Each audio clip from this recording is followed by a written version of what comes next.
Hello, dear friends, and welcome to the next terrifying chapter of Random Rhapsodies, Sonnet of Blood. I am Matthew R. Dawson, your friendly neighborhood host and game master for this Curse of Strahd playthrough.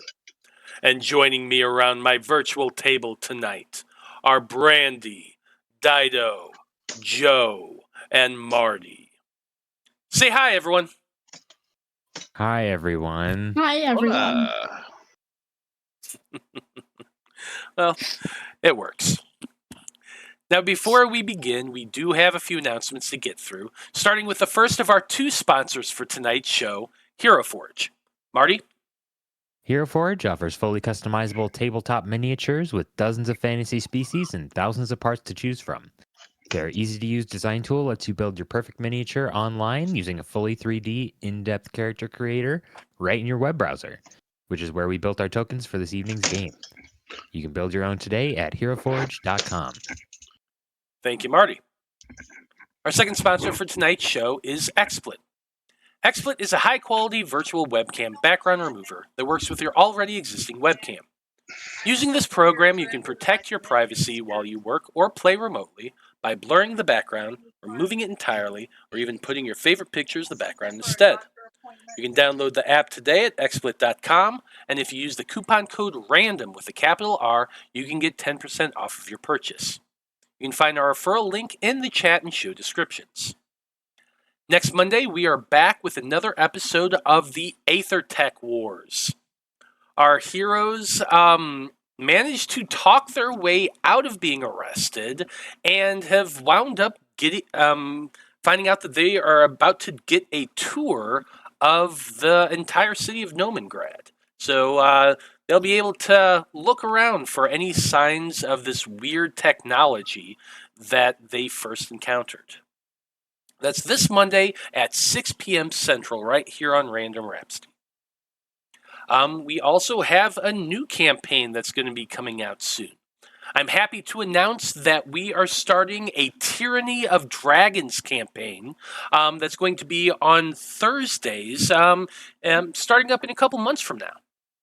The campaign is going to be GM'd by our very own Arcopixian, who actually was a guest star in this campaign for a little bit, and who was one of the regular players of the Debauchery Circus campaign. So it's definitely going to be an interesting one and a lot of fun. We got a great cast we're going to be announcing soon, so stay tuned for more information on that. That's kind of it for our announcements right now. You can keep up to date on our schedule and everything we do here on the network by following us on Facebook as Random Rhapsody TV, on Twitter as @random_Rhapsody, on Blue Sky as Random Rhapsody, on TikTok as Random Rhapsody_TV, and we're also back on Patreon. You can check out our Patreon as patreon.com/randomrhapsody. And if you enjoy our content and want to help contribute to keeping it running, you can do that by going to our Patreon at patreon.com/randomrhapsody. Sign up for a lot of cool features, including joining our Discord, playing in some games, stuff like that. So definitely come and check that out. And that's kind of it. That's all of our announcements. So join us as we dive into the world of Barovia and continue on with the Conclave Expedition as they attempt to survive. A Sonnet of Blood! Ah, ha, ha, ha, ha, ha, ha, ha, ha, ha, ha.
And we're back. If you've been watching our campaign for a while, you should know that we do our recaps by offering up the random Rhapsody coin to whomever does the recap of the previous session. And that includes me. And the cool thing about this campaign is that random Rhapsody coin is good for a free Nat 20. So me having that coin is a terrifying possibility. One that I legitimately always want to have. So y'all are cool with me doing the recap tonight, right? No. Absolutely. Oh, sweet. No. Wait. Wait, we have one vote yes, one vote no. What's everybody else vote? Okay, I'll take that as a no. I right, guess Yeah, that'll be a no for me. yeah, thank you. Yeah. Yeah, I do it all the time, so somebody else do it, please. Okay, I will be doing the recap today. fair enough. Well then, Urzak, tell us what happened last time on Sonnet of Blood. Well, last time we had a bit of a whirlwind day, as we often do. We started at the tower, and we made our way to Argynvostholt, where we were in search of Esmeralda's father, the Alchemist. We found the remains of a Vistani camp that looked like it had been ruined, and we followed the trail to this hill way off in the southwest, where we saw a bunch of weird, creepy druids and a scary ritual taking place, and we decided to just run in and put a stop to that. And that's all I know that's going on right now. Apparently somebody else is here. I don't know anything about that, though. Yeah, that is true. Okay, well, where is that? There it is. There you go. There's the random Rhapsody coin. Don't forget to use it, though. It's only going to last this session. Oh, don't worry. Okay. Well, Expedition members, you are all currently on Yester Hill, where, like Urzak said, you've interrupted what appears to be a sacrificial ritual. Tied to a rudimentary statue made of pitch and wood is the badly beaten and currently roasting alive vampire hunter named Rudolph Van Richten, who, like you said, apparently is Esmeralda's father. He's also the same Van Richten who stood against Strahd during the Vampire Hunters' War on Humanity. He was known during that time as the Alchemist. And, yeah, he's definitely not looking great right now. The flames are riding up that statue. It's very much flammable, and it doesn't help that lightning occasionally hits the bottom of the thing, which is why the fire started in the first place. Yeah, so he ain't looking great. It's also lightly raining. I don't know if I mentioned that. Though the rain doesn't seem to be doing anything to put out the fire that's underneath the Alchemist.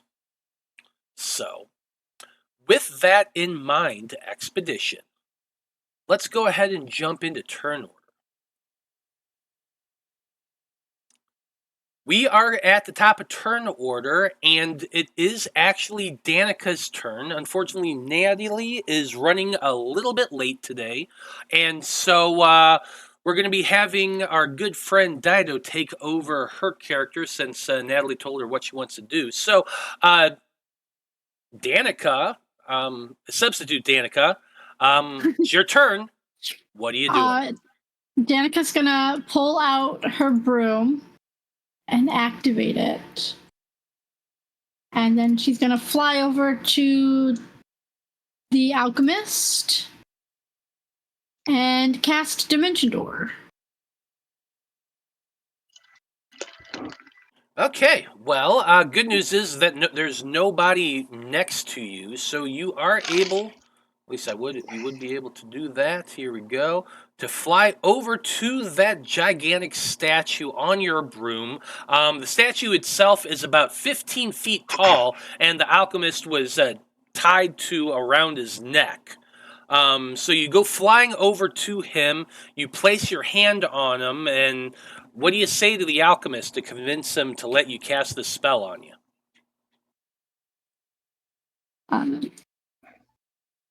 Your daughter led us here. We'll get you out of here right quick. Okay. Those flames are hot. They're directly underneath you. I need you to make for me a Constitution saving throw to cast your spell amidst that heat. How close is Danika to me? That's a good not question. close enough. Okay. Natural 20. Doesn't Nice. That's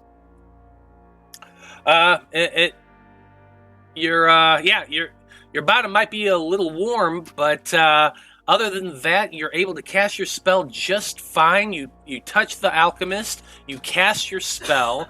In what direction are you going? You can travel about 500 feet. Yeah, we're gonna go in this direction, away from Strahd. Okay. 500 feet. Can go pretty damn far. Are you using your full movement or the full motion, or where are you trying to get to? Like straight. Yeah. Yeah, I think she wanted to do the whole thing. Okay. So we're just gonna say yes. 500 feet does get you off the map, You're off the technically. map. Oh, okay, we're not gonna, let's go like here. You can do that if you want to. I'm not stopping your agency whatsoever, because I'm not sure how far she wanted to go. We're just gonna say here. Let's go here. Okay. So you're getting to be about 170 feet away. Yeah. Absolutely.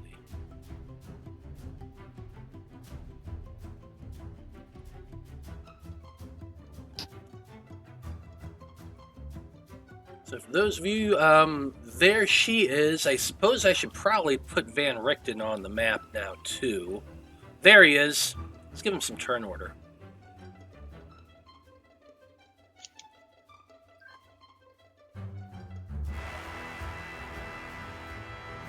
shadows. I can't see them.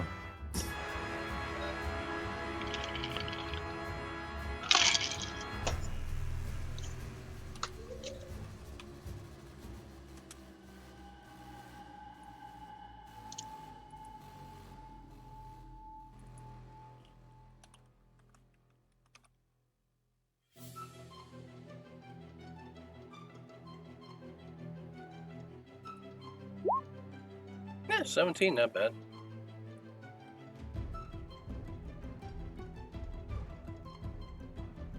Okay, so you've teleported about 170 feet away, landing in the trampled down grass on the hill. You can see that over to your left, there is a big old tree. It's about 30 feet tall. There's no leaves on it whatsoever. It looks pretty much dead. Just a big spindly wooden thing that's kind of large and gross looking. Should have went farther. Okay. I don't like that.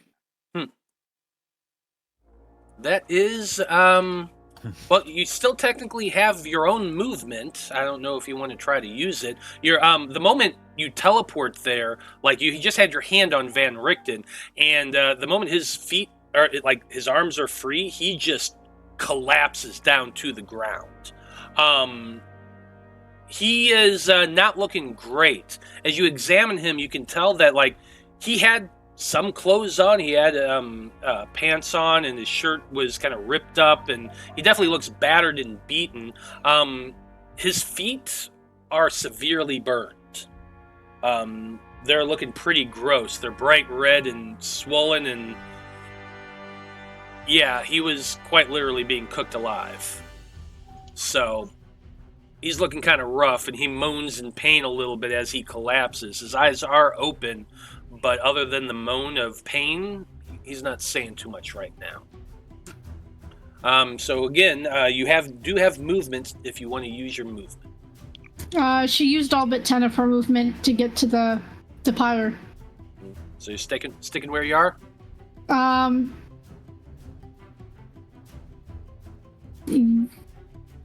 can we go like 10 feet? Because that's all she's got is like 10 feet over here. Yes, I don't know. I don't know what is going on over here by the tree, but I don't want any part of it. Probably get to right there next to Van Richten.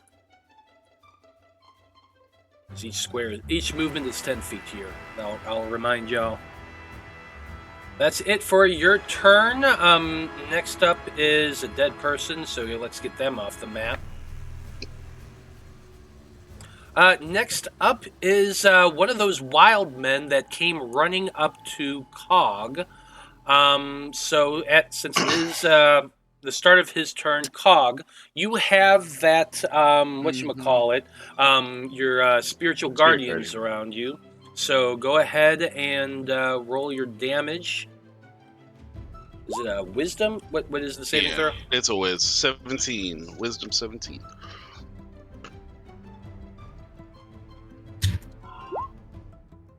Rolled an 8, so that's going to be 15 points of damage. It's also going to be, because I guess it's difficult terrain as well, so it's, I believe, right? Isn't that one? The things that I never pay attention to? Inside the thing? Area affected, halved in the area. Speed's halved inside the area no matter what. So. Well, good thing he ain't moving. Yeah. Well, yeah. So. But it's 15 to him. Okay, 15 points of damage. He had kind of run on all fours, but he stands up now, and as he does, he pulls out a very large, wicked-looking stone great axe. He's taking a swing at you with that.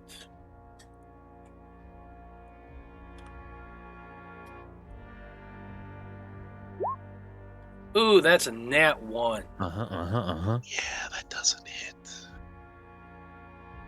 But he is reckless right now, so I'm going to roll that again. That's better at his 16, but I still think that doesn't hit. Nope. 18 for Mr. Cog. Okay, he is just yelling loudly as he swings that great axe, missing you completely. You just kind of raise up your shield and deflect the axe back. Delphine, you're up next. I'm gonna use, I think it's all of my movement. A little more than all of my movement. Hold on. Might not be able to get to you this round. So I have 40 movement. Yeah, I'm not gonna be able to get to you. That's okay. Do your thing. I'm gonna use my bonus action, and I'm going to lob 2 meteors. One is gonna go to this guy, and the other one's gonna go to that guy. So they're 2 dex saves. What's your range on those? 120 feet. Nice. Dex saves from the wild men.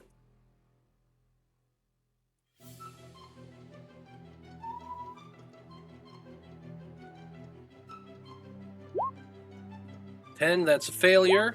6, that's a failure. I'm rolling like crap today.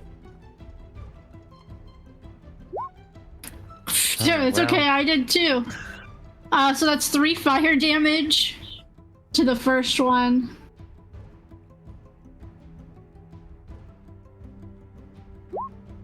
And 6 to the other one. That's my bonus action.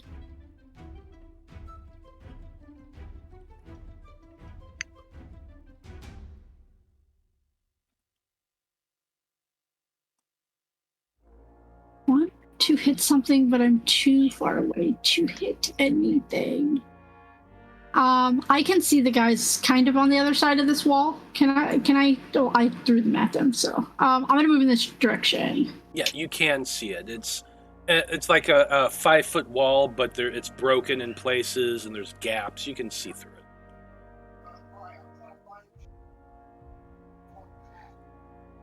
Let's try.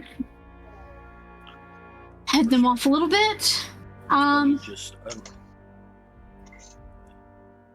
it goes.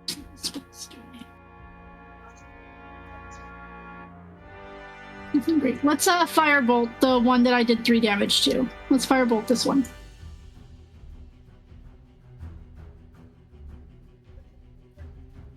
Probably not gonna hit. 14.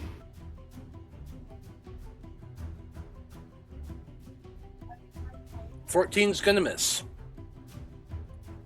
That's gonna be me. Okay, why is...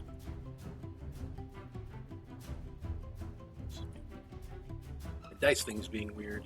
There it goes. Okay, that's it for your turn. Vide, you're up next. Well, I am quite literally flying blind here. Okay, so let me paint you the scene a little bit here. Okay, you are standing on the other side of the wall. You're not in the center in it, you're on the far side of it. Right to the south of you is Esmeralda. To the northeast of you is one of the Wildmen. There's also a wild man to your southeast, standing right next to Esmeralda. You can see another individual who is a little farther to your northwest. That's another one of those druids in the robes that's come running up the hill. But you got one of those wild men literally standing right next to you. They ran up to you. They used their full movement to get there, and then they stopped our last session. So they are staring at you. They have an axe in hand, and they look like they're about ready to attack you, but you're the one to react first. Okay, so you said I have one right next to me? Correct. Okay, then I'm going to... Would I be able to hit him with my whip, or do I have to be further away for the whip? No, you can absolutely use your whip in 5 feet. Okay, I'm gonna do that then. Would there be anybody that'd be so kind as to roll for me, because I can't do that on my phone. I mean, I can't do it on my phone with Discord open. I can roll for you. And can you remind me again, because I know my Thorn Whip has some kind of special thing that it does. Can you remind me again what it has? Because I can't, again, I'm completely blind here. Yep, your weapon has 2 charges that are regained at every sunset. The wielder can expand 1 charge on a successful strike to have the target make a DC 12 dex save or be grappled by the whip. Okay, and I'm assuming this guy's full health, right? I mean, yeah, he just came running up at you. Okay, then I'm gonna go ahead and expend 1 usage of that ability and if you hit. Yeah, if I hit, I'm gonna try to grapple. Gotcha. Well, I'm rolling your attack right now. Should not have been an advantage, but 19 is going to hit. That's going to do 5 points of piercing damage, and I will have him go ahead and make that roll.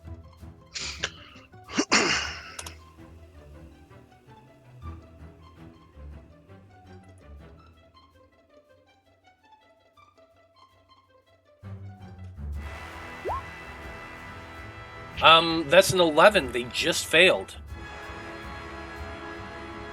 So that the wild man is now grappled by your whip. Okay. So that would mean I cannot use my whip now, right? Because it is holding on to that guy? Mm-hmm, that's correct. Okay, but if I recall, I do have a dagger, yes? You also have your Moon Touch Scimitar. I do have my Moon Touch Scimitar, too. Okay, so then I'm gonna... Would I be allowed to put hold my whip in my non-dominant hand and then grab my scimitar with my dominant hand? Because I believe I have a couple more attacks, or at least 1 more attack. You do have 1 more attack. I'll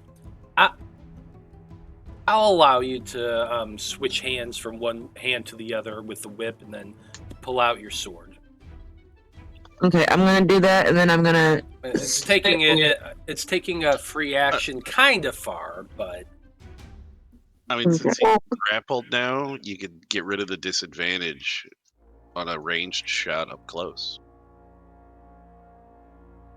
That is also true. So it would just be a straight your gun.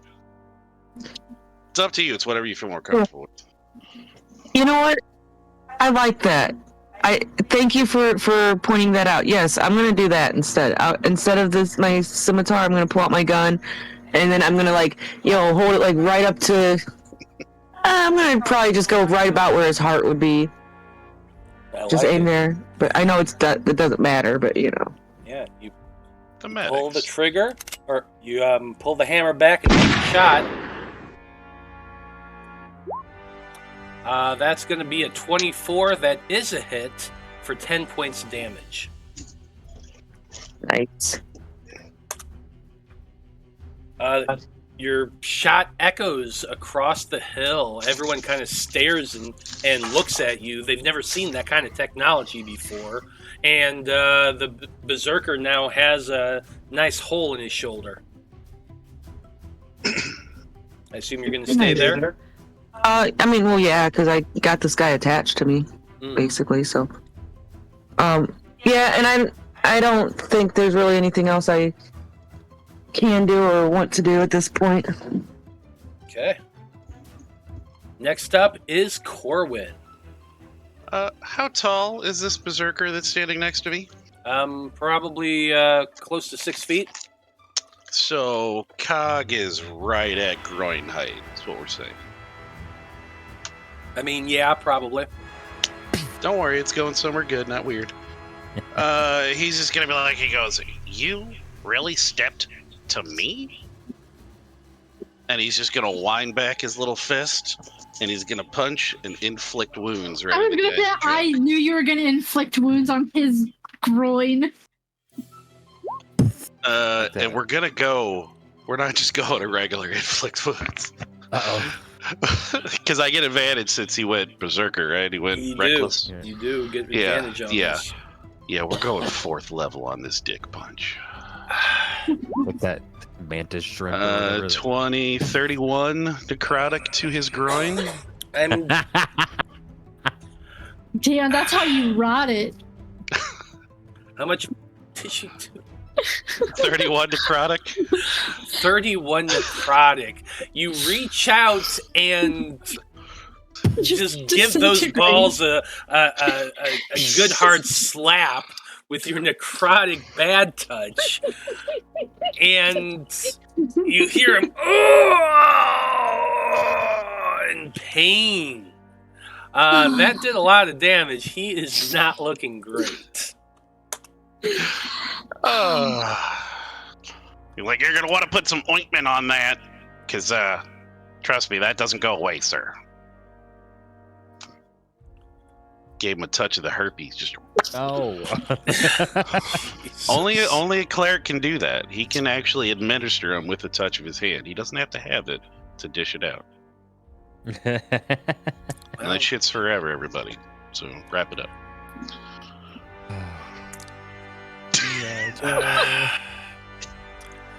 I'm just shaking my head. I grab a rope and jump into the water at 15 knots, and I dick punch a guy. That's what I'm here for, man. I know you love me. Here for. God. You staying where you are, I assume? Yeah, I'm gonna, because I've got other people incoming, and so I'm kind of clogging up the path with the spirit guardians to protect the people up above. Fair enough. Okay. That's it for Cog's turn. Next is Van Richten's turn. He is in a massive amount of pain, I'm not going to lie.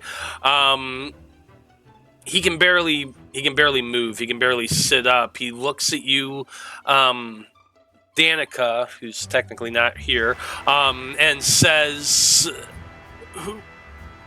Who are you people? And then just kind of falls back limp, unconscious. Oh dear. That's good. She would say that. Probably. Next up, we've got the druid that came running from up the hill. He is surveying the scene. Cog, you are going to be blasted with some lightning. As he reaches up to the sky into the clouds and calls down a lightning bolt right at you. That's a deck save? I think it was, or maybe it was a, hold on. Oh, look, I made these saves last week. Yeah, it's a dexterity save, DC 13.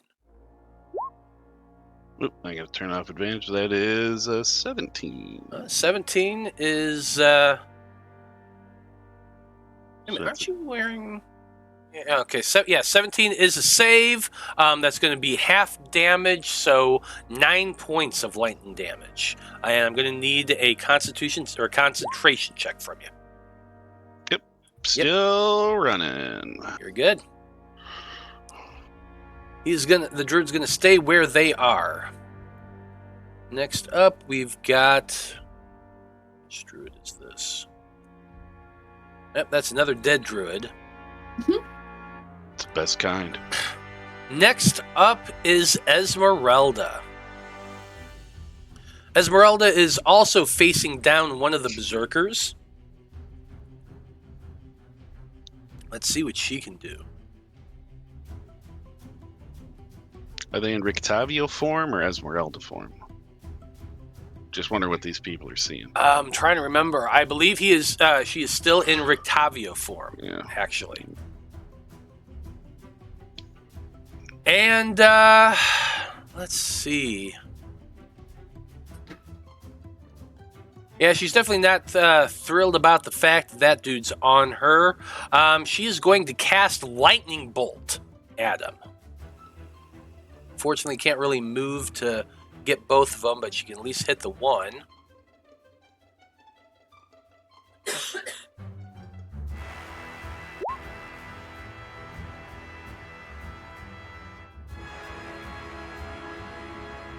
Let's see here.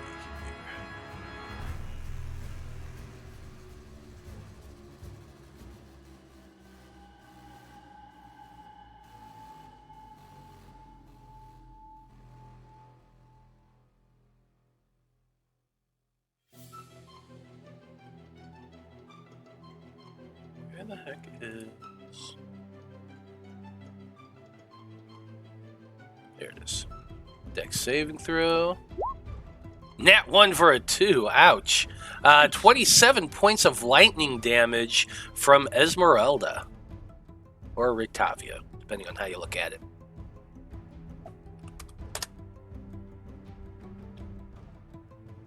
She is staying where she is as well.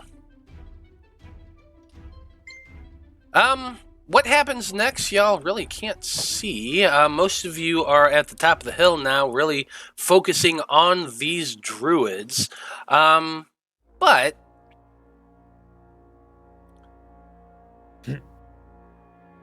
down at the bottom of the hill, Strahd is casting a spell of his own.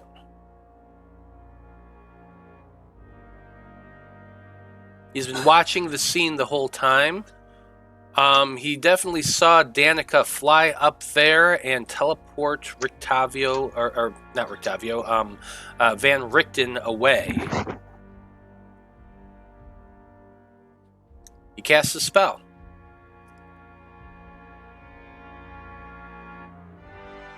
Then he's going to do other stuff. We won't talk about that right now. Instead, let's focus on the berserker that's right next to Esmeralda, who just got lit up by a bolt of lightning. That sucks. He's going to be attacking her.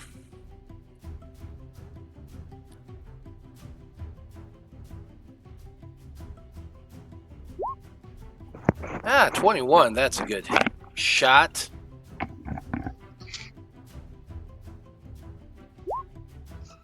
What the hell? Why is the damage not showing up?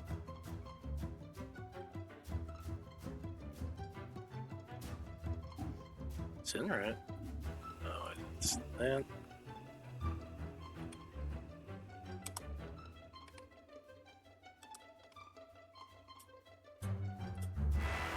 try again. No? That's weird. Okay, fine, whatever. I'll just roll it naturally. That means it's free. Ha ha ha. Doing 5 points of slashing damage to Esmeralda.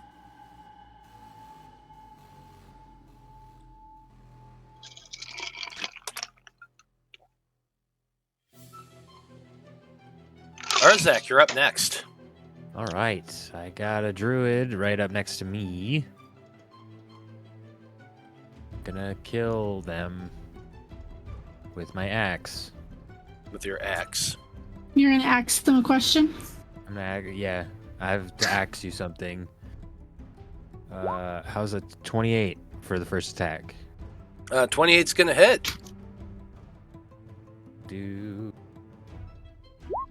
It's 8 actually, plus an extra d6 plus 1 for Divine Fury, because I'm currently raging. So an additional 4 damage. Nice. So that's 12 total. Still up. All right, second attack. That is another 28 to hit. Yeah, that's gonna hit. And then how are we doing for spells? We'll save those. And that's another 8 damage. Another 8 points of damage. With that second slash, you completely cut the head off of this druid. The head goes flying and lands on the wall itself as the body drops down to the ground. He is definitely dead. Yeah. I'm gonna take. Way to ask those hard questions. One moment, real quick. As the last of the 4 druids who were doing the ritual falls down to the ground dead, the gigantic statue that's right next to you, Urzak, begins to move. At first, it's like just kind of waving, leaning to one side, then leaning to the other, almost as though it's about to like fall over. But then suddenly the weird half clunky stretched out arms of the thing begin to raise upward and then feel around its neck. And then the thing begins to turn.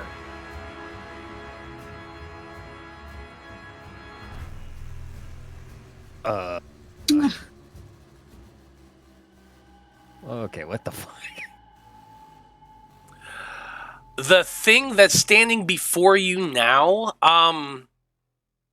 it looks like a giant trunk and arms and a head of pitch. Like it only barely has the form of a humanoid at all, like a round shape for a head, outstretched bulbous things for arms.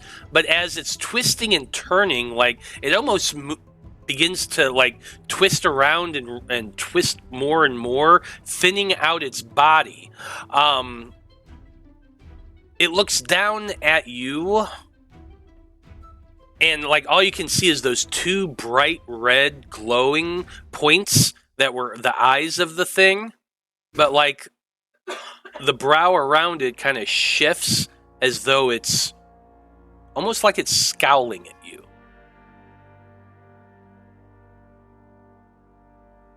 Okay. That's fine and normal and good. I'm just gonna kind of take my movement and skirt around him a little bit and get next to Delphine and go, all right, so I think I fucked up. We just have to fight a tree. No big deal.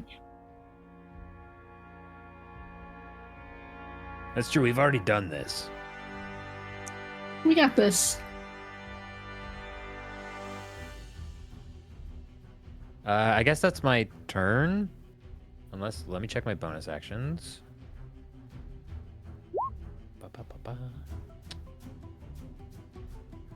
Good to know. Gonna cast on the tree.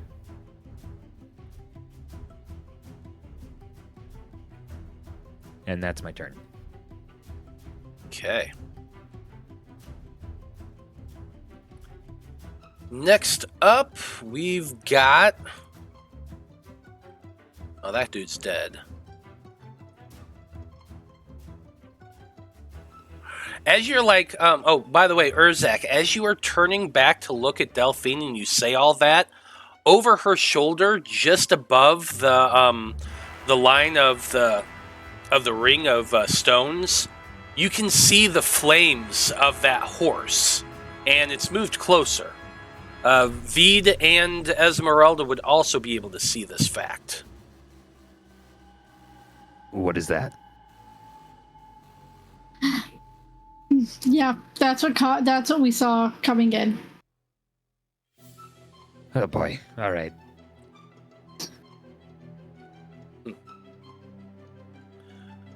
Next up, we got another one of the Berserkers. I'm just going to go ahead and do what I need to do with him. He uses his full movement to climb over the wall and ends up right here. You can all see him climbing over the wall there to your southeast. That's it for his turn. The next up is the Berserker next to Vide. He's going to be making an attack with his great axe. I'm going to roll Reckless with him. 20's going to hit you, Vide.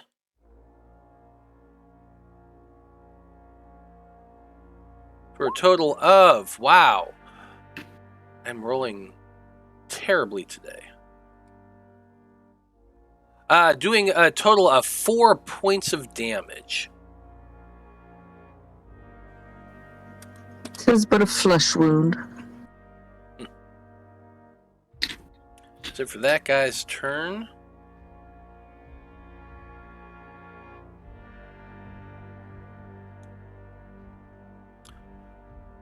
Let's see, the last one, the heck?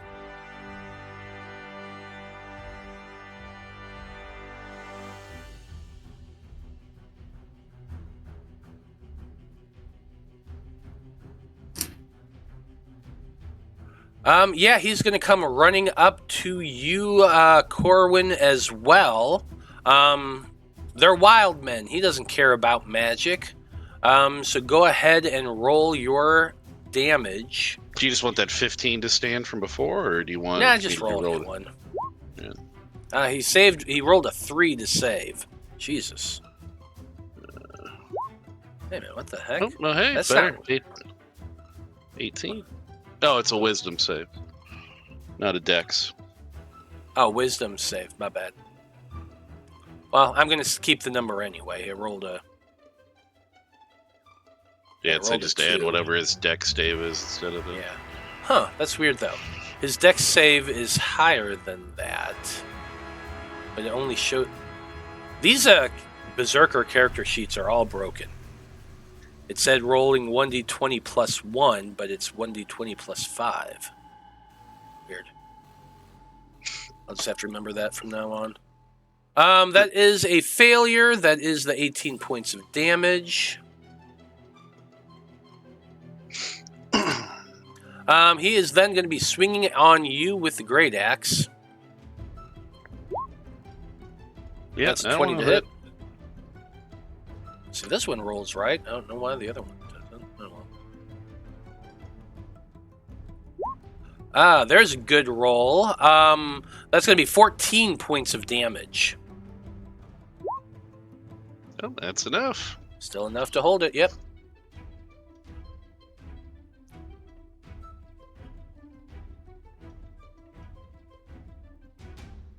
Okay. Last but not least, that gigantic statue thing is now looking down at you. It watched as you kind of skirted around it. Doesn't make any sound, but it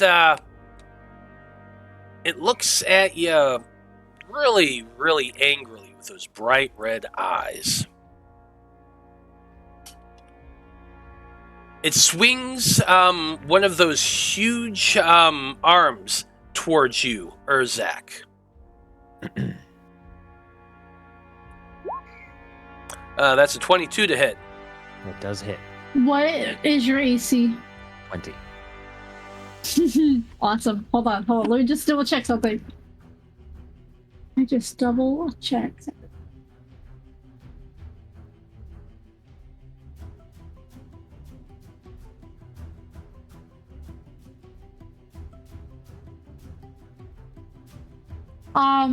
So I'm gonna use my Gift of the Metallic Dragon. So Urzak is standing next to me now. So the ends of my hair are gonna come around and just shield you. They're gonna start weaving and interlocking in front of you, to help protect you from this hit. So I'm using Protective Wings. When you or another creature you can see within 5 feet of you is hit by an attack, you can use your reaction to grant a +4 bonus to the target's AC against the attack, Nice. potentially causing it to miss. Now, does that last beyond that first hit? No. Okay. So your hair comes. Describe this for me. How does it look? Yeah. So the braids that are in her ponytail move of their own accord in front of Urzak and just start weaving themselves together into a shield of hair. Well, that's just a bizarre sight. But yeah, it manages Weird to hag catch. shit. It manages to catch the blow and push it back. The thing stumbles back a little bit, and is going to take another slam at you, Delphine. Since she caught its first one, that's a 20 to hit. It misses. You dance out of the way nimbly. The thing kind of shakes its head back and forth. It's got 2 more attacks. As the arms go up, you see just tendrils of root and twig and pitch shoot out from its belly, extending long to become grasping tendrils. It's going to send one of them at each of you. 19 at Urzak, 10 at Delphine. That misses me. Nice. I mean, that 10's gonna miss me as well. Yeah. I would certainly hope and that one would.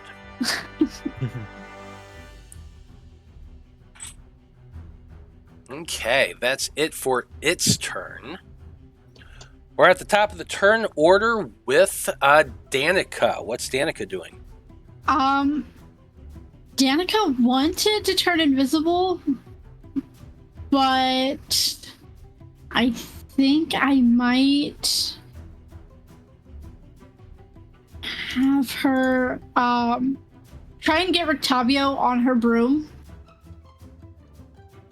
and cast Healing Word on him. Did I hear you say you're going to tie him to the broom? No. Oh. What? Try to throw him over the broom. So he's kind of dangling, I guess. So that she can fly away with him. Well, so it doesn't just hover. You have to you put it between your legs and say the command word, and then it starts to lift up. That's technically how it works. So if you put the broom between your legs, you cast Healing Word on him, and then pick him up, you can kind of pull him up, but at the same time, he's a heavy man, so I'm going to need a strength check, an athletics check from you.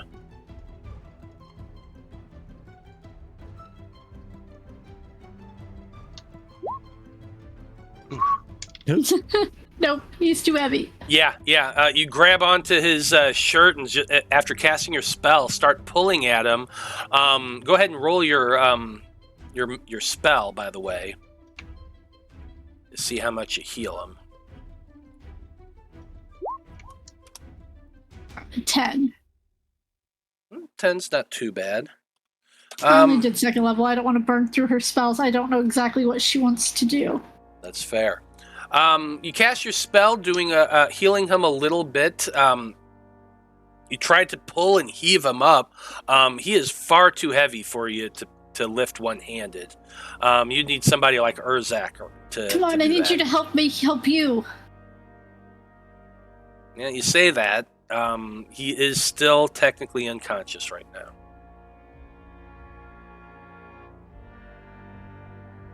That going to be the end of your turn? Yeah, because I don't think Danika would just leave him there. I don't know, maybe she would, but we're just going to say no. Fair enough. Next up, we've got a berserker. And every time I say that, I just think back to the movie Clerks. Remember the metal song Berserker? No? Just me? Okay. Anyway. Yes, I do. At the start of that berserker's turn, he's going to take some more damage from you, Cog. You want me to roll again, or Yep. just keep doing it every time? Okay. Where? I just had it in my little list. Where did it go? There it is. Oof, that's 21 that time. Oof. That is enough to take that guy out. He was hanging on from your bad touch just a little bit. He is definitely gone. I like to think as he drops, he's going to point at the guy's crotch and look at the other guy. He's like, that's your future. You're next. And that's not disturbing at all. Everything's great. Delphine, you're up next. Yeah. I'm going to lob my last 2 meteors to the back corner of this tree so it doesn't hit me or Urzak Thanks. for my bonus action.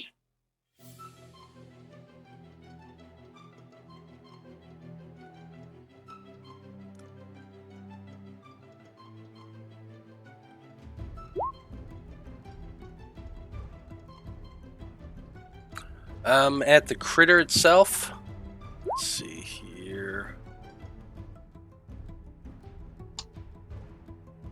Was it dex saves? Yeah.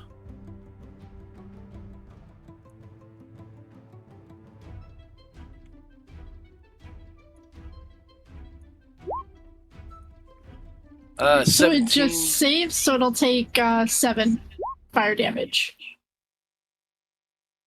Yeah, I rolled them both individually, since it's 2 of them. Saved both times, so that's going to be 2 Half damage. and 4, so 6, yeah.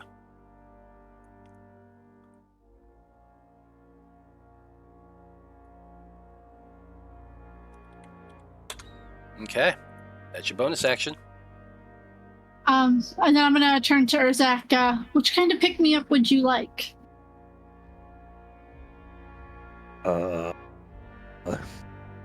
Would you like a little bit of vitality, or do you want to go fast? Let's go fast. All right, I'm gonna use my action to cast haste on Urzak.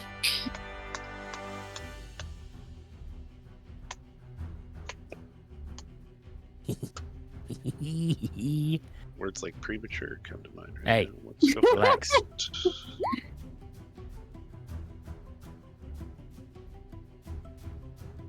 Okay, AC is now 22. I don't like that green arrow just shot out and strapped him to Vide. You don't see that? What are you talking about? I don't like that you're measuring things.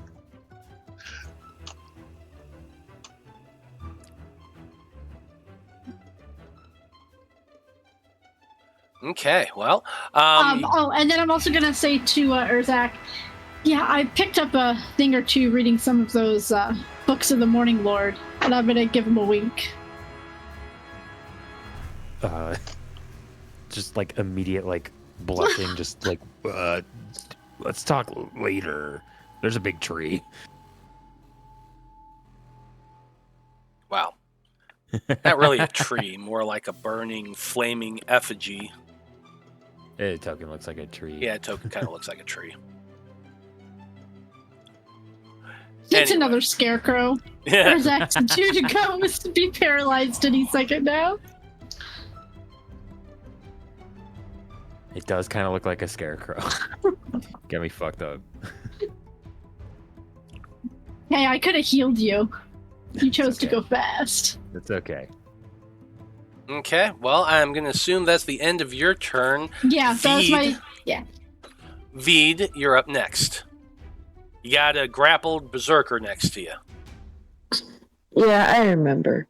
I think I'm just gonna hit him a couple, or pop a couple more, and just shoot him about same place. Just try to finish him off.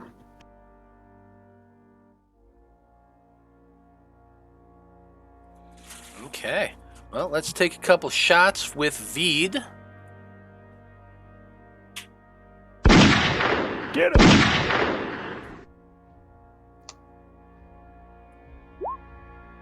That's a 24 and a 10. The 24 does hit for 4 points of damage. Could have been better damage, but That is true. I assume you're going to remain here, so Corwan, you're up next. Well, a bonus action, we're going to throw out Spiritual Weapon at this one. Put it like kind of right next to them, so it is Eric Draven, the Spectral Crow. Just toss that out so I can swing at that druid.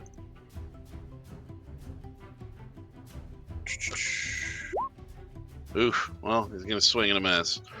Oh. But it's out there.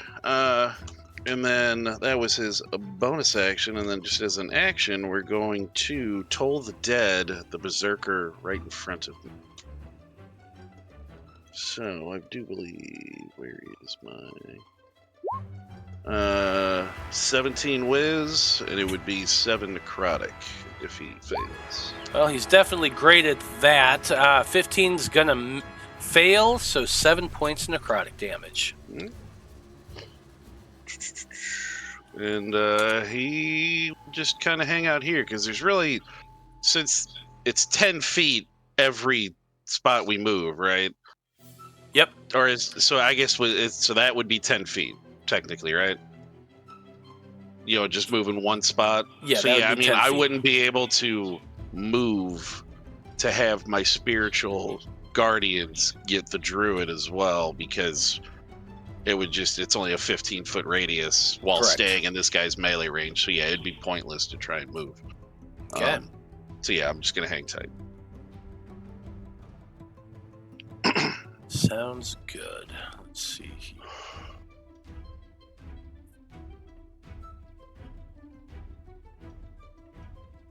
I suppose my thing with ones would kick in from my weapon, would it? My spiritual weapon? No, it only applies to you. Yeah.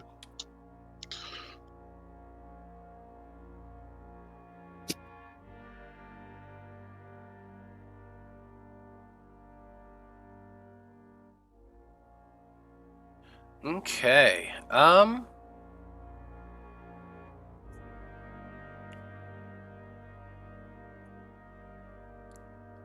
Next up is Van Richten's turn. Basically what I'm going to be doing for him is I'm going to be making a con saving throw to see whether or not he wakes up.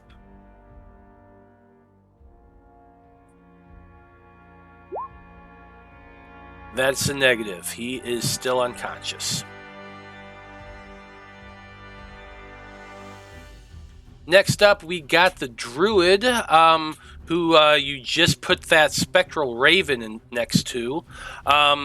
They are going to be calling down some lightning on you, Cog. So I need a dex saving throw from you. Yeah, it saves. It does save, so you're going to take 4 points of lightning damage and give me another Constitution. Yep. You're good to go with 14. Esmeralda is up next. She's kind of locked in where she is. Can't really move too well. She already cast one of her 3rd level spells. It's looking like she's going to need to cast it again. So that's going to be another lightning bolt at the Berserker.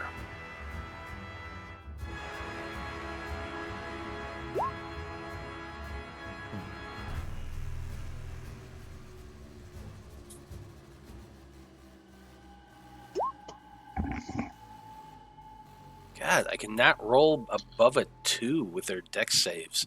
That is going to be a failure as well. 29 points of lightning damage. That Berserker is looking very hurt.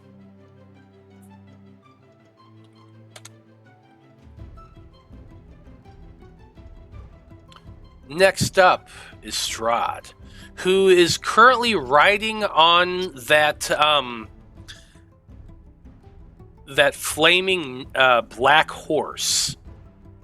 As he's riding, he pulls back on the reins a little bit, and you see the thing begin to rise up into the air a little bit. He's going to actually move on his turn, but Strahd's kind of pulling him up, and you can all see the horses kind of rearing back a little bit. He's looking up the hill, and Vide, you hear a voice whisper in your ear, almost as though they're standing right behind you, as he says, "Seems like you...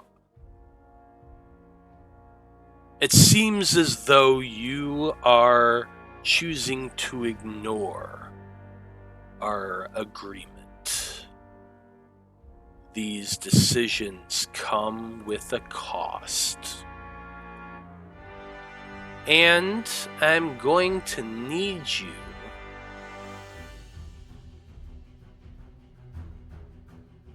to make a dexterity saving throw as he calls down lightning on you." Very lightning-focused battle. And Esmeralda in Rictavio form. And yeah, it's raining, what can I say? Look, it seemed to me that the guy was a goner anyway, so... I need you to make a dex save, both you and Esmeralda. Can you roll it for me, but make sure you roll it good? Like, give me a good score, please. Nat 20 would be nice. Esmeralda rolled a 10. That is a failure. Are you sure you want Matt to roll it for you?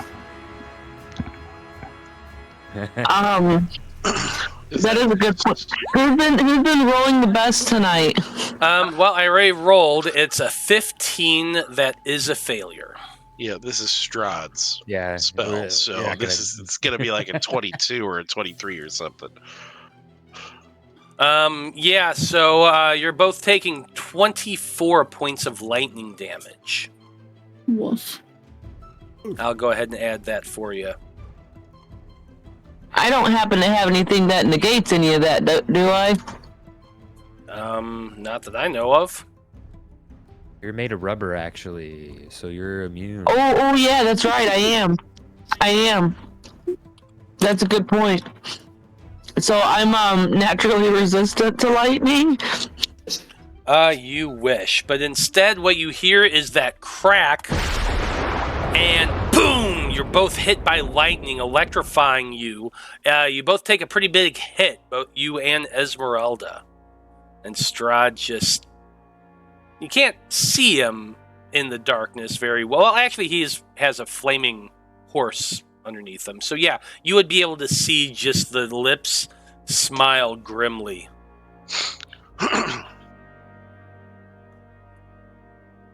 We got the Berserker that has been fighting Esmeralda up next. They are taking a swing with their great axe. Going reckless for a nat 20. Shit. So that's going to be 2d12 I'm rolling. It's okay. You could get 2 ones. 17 plus 3 is 20 points of damage on Esmeralda. She is not... Well, she's in Rictavio form, so it's hard to tell because it's an illusion. But, actually... I'd like to think that they would have their illusion bleed. Well, They're trying to make actually, it I'm look thinking real, about right? this right now. I that might be... If it's what's the disguise self? disguise self, it is not a concentration. It's So, what, yeah. 8 hours, I think. Yep. Yeah, Yeah. so... Blood used that a bunch. don't need to do that, but yeah, she is definitely looking hurt. I could have silvery barbs to that, but I don't have it prepared. Woulda, coulda, shoulda. There Okay, are more important spells. okay, Ark. I didn't want to call him out because he's not here anymore. But Yeah, throwback. Urzak, you're up next. All right. First things first, I'm going to take an attack on this crazy thing here.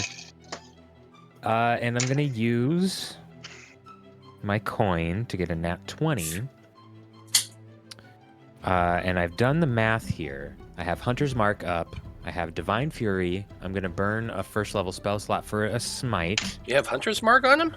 Yeah, I did that at the end of last turn. I said My here's bad. my I bonus forgot. I action to- forgot to mark that. Let me do that real quick. There we go. it's one of the odd things vengeance paladins get. And I just Yeah, I forget about that sometimes. So all told, this is going to be 6d8 plus 6d6 plus 6.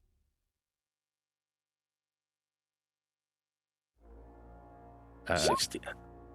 47 damage. So 68 because... Okay. 48 from a first level smite that crits. Okay. 2d8 from the axe. 2d8 from the axe. 2d6 from Hunter's Mark. Mm-hmm. 2d6 from Divine Fury. Mm-hmm. 2d6 from critting on it with the Vicious Battle Axe. Wow. God Let's damn. go. That is awesome. That's my man.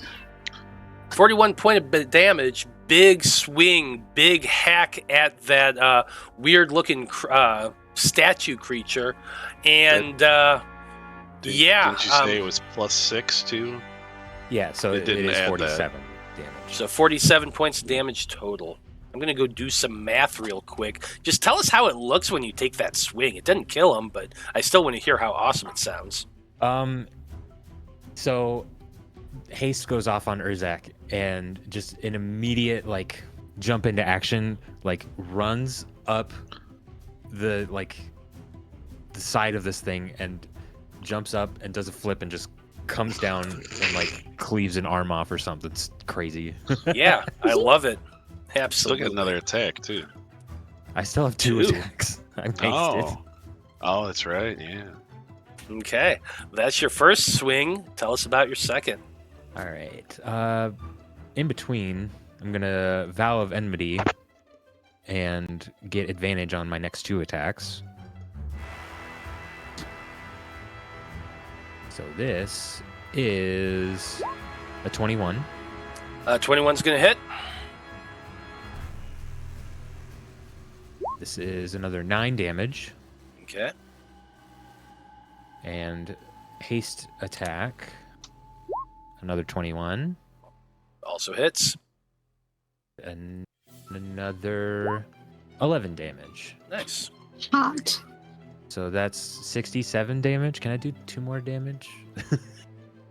So do I have something that... Oh, I'm raging. You're raging. So you do 2 more damage. It's like 6 more damage. It's 6 more damage. Oh, whatever. Actually, 8 more damage because I crit the first one. Oh, that's right. So that's 67 plus 8, 75 damage this turn. Nice. big series of hits on this creature. It doesn't move very fast, and it's easy to hit. And now, you just hack and Kanya's slash. gonna kill steal this tree, right? Hey, Yeah. what? I feel like we all knew that. Yeah. Really don't appreciate that. Okay. Well, I don't appreciate you taking all my. Hey, you know what? I forever have the sheriff kill. Booyah. But you It's didn't mine kill the forever. deputy. I'm sure he actually probably did. I mean, there were other guys there. No, I'm telling you didn't. Oh. Anyway. No, he's still there. We can go find him if you want. Yeah. I have to now. Okay, next off is a berserker. The one who climbed over the wall over here a while ago.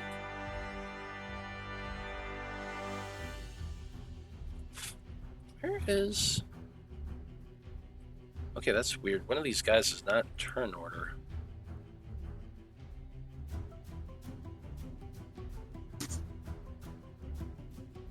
Somehow lost one of the guys out of turn order. Yeah, I'll figure it out.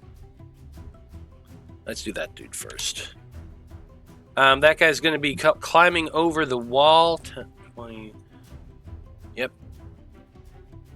He is going to be able to get to right there next to you, Urzak. Doesn't have you pincered because it's a weird angle, and that's as far as he could have gotten. But he is going to be taking his attack recklessly. Let's see if this will work. Didn't. 22 is going to hit.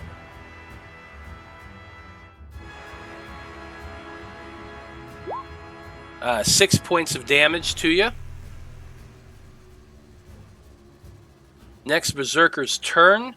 They are going to come charging up towards the two of you. Get to right there. Wait a minute, right there.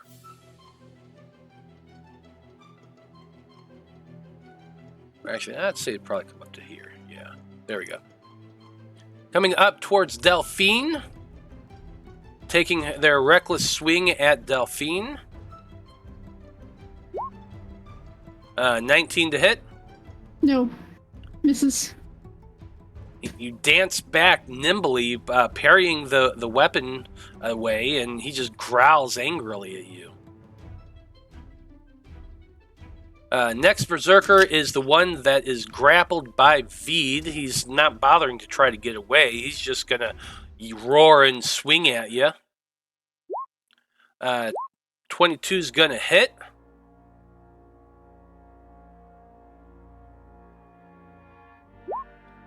Seven points of damage to Vide.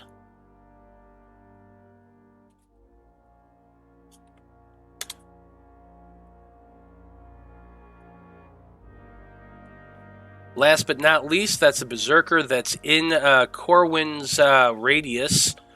So go ahead and roll your damage here real quick, Corwan. Ooh, that's weak. It's only 8 that time. Still failed, so 8 points of damage.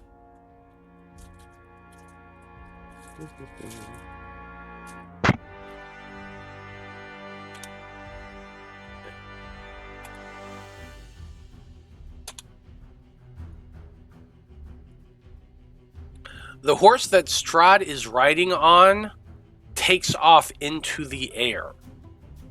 It still looks like it's riding. Its legs are pumping as though it's running. Strahd's riding on top of it, just looking down at the scene, somewhat laughing as he moves down 90 feet.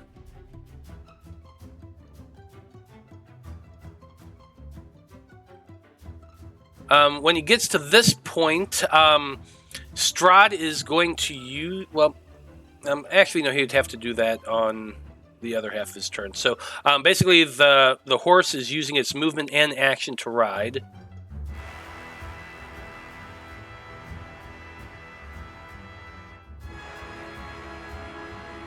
And then at the end of the horse's turn, Strahd turns around, looks at you, Vide, and he is going to be casting a cantrip at you as a legendary action.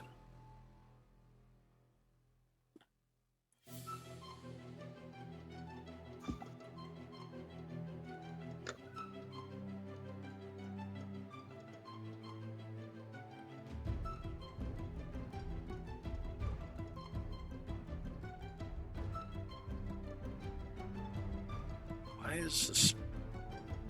Did that pop up for you? Didn't pop up for me. I haven't seen anything yet. Roll20's being weird today. Half of the spells are not working right.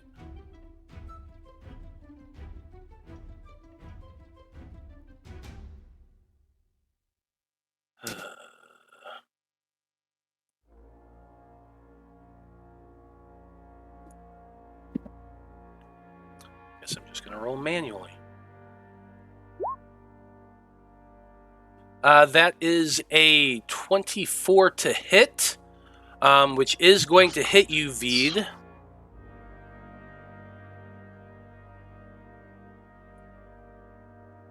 He's casting a firebolt at you.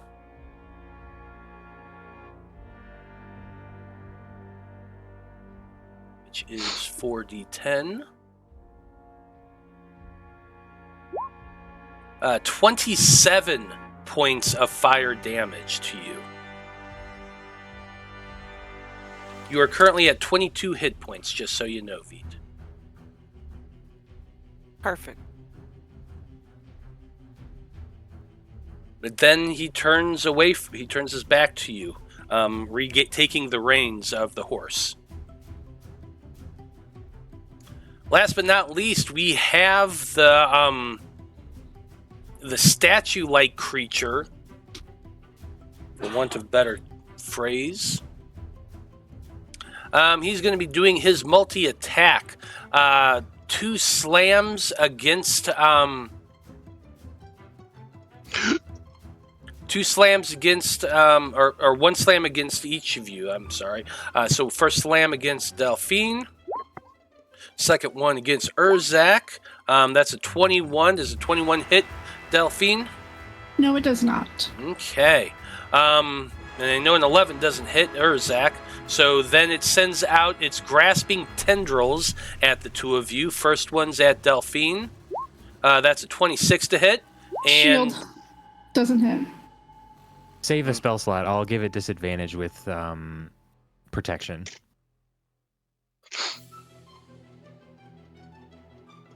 Second attack at Delphine. 21. Misses. Okay. At the last second, those tendrils are flying at you, but Urzak just reacts and throws up a shield to protect you. I throw up shields to protect him. He throws shields up to protect me. Oh. Aww. Aww. We're all gonna die. I wish somebody would throw up a shield to protect me. Well, you're very far away. I can only protect people within 5 feet of me. That's gonna be it for the statue's turn, and since that is the bottom of turn order and it is 7:42, why don't we go ahead and pause here to take a break? So we will be back in about 10 minutes, folks. Stay tuned. The battle is getting intense. Can't wait to see what happens. We'll be right back.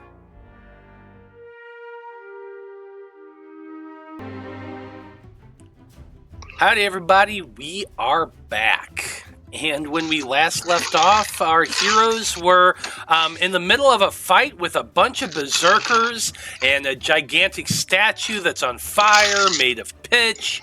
And Strahd is flying by on a nightmare with fiery hair and is basically taking pot shots at Vide while he's doing it because Vide didn't shoot the Alchemist when he told him to.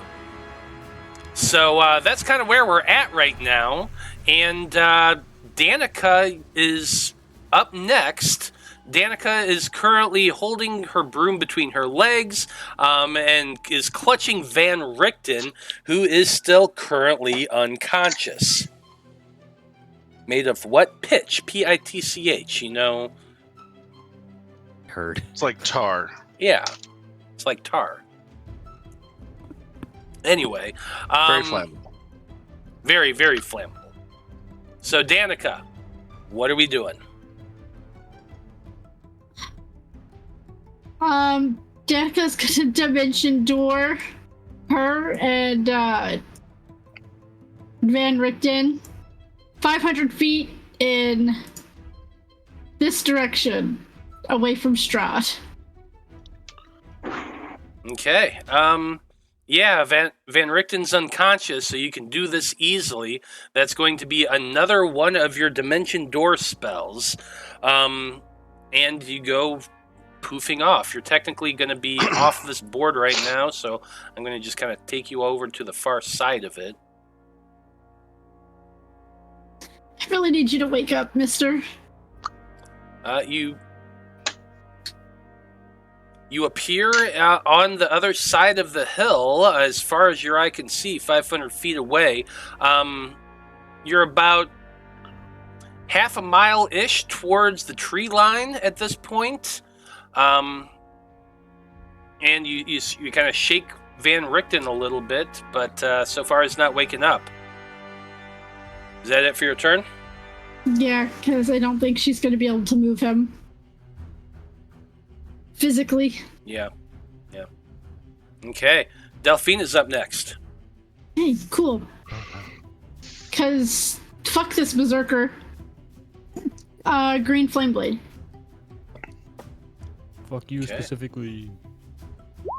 Fuck that guy specifically. Why did it not? Why did you just roll the damage and not to hit? Yeah, that is weird. It does that sometimes, and I don't know why. I think sometimes it's when...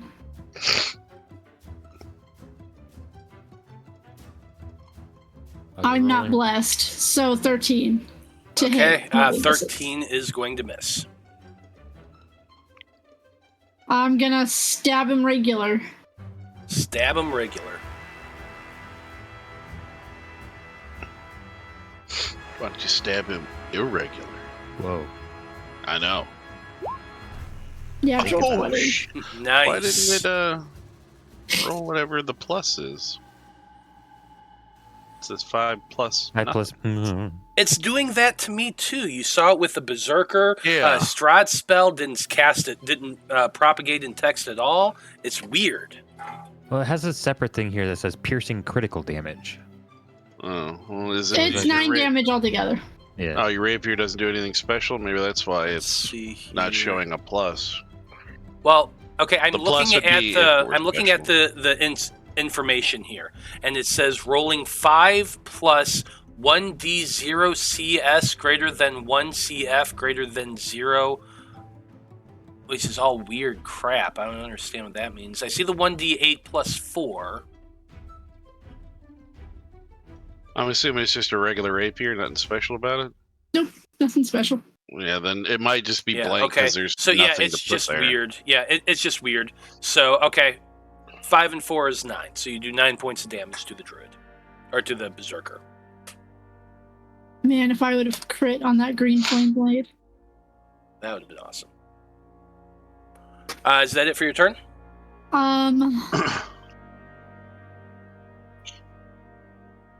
Yes. Okay, next up is Vide Sauvage. You're pretty hurt right now, Vide. What are you doing? Yeah, ouch and all. But I do have this guy still grappled. And I know I have no chance against Strahd. So, I mean, I'm just gonna shoot him. Okay, Oh, look at that. nice. I think that hits. Yeah, y'all are critting like mofos today. Nat 20 for a 27 is definitely going to hit. Looks like you did a total of 19 points of damage. Yes, is he still standing? He is still standing, but he is looking very hurt. Does 13 hit him? 13 misses. Damn. Okay, probably just shot through the hole again. Yeah. Now, why not? Why not? I didn't move first. All right. That should do it, I guess. Yeah, that'll do. Mm-hmm. Okay, hold on.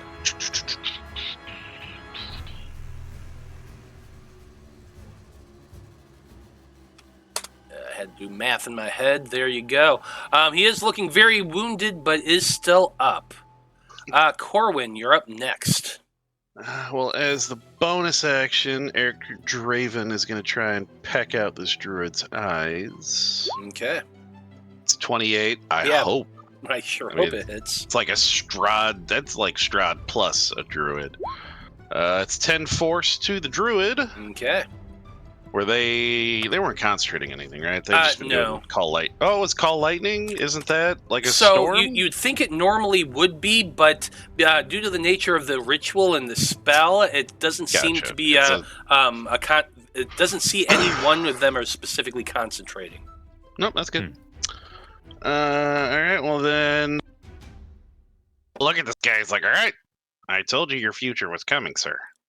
And we're going for a junk punch. Oh, it's supposed to be an advantage because he is. 27 will hit Oh yeah. because he was berserked.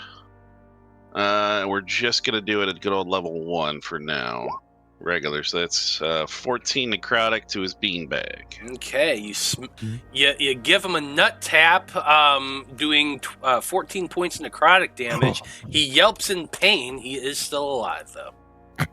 He wishes he wasn't though. Oh yeah, he's just grabbing his nuts and howling. All right. Yep. Nope. Yeah, we're just gonna stay in position then. Fair enough. Next up is Van Richten's turn. He has to make a con saving throw to see if he wakes up. 6, that is a failure. He is still unconscious. It doesn't really matter what he has to hit to us, but what is it? I'm just curious.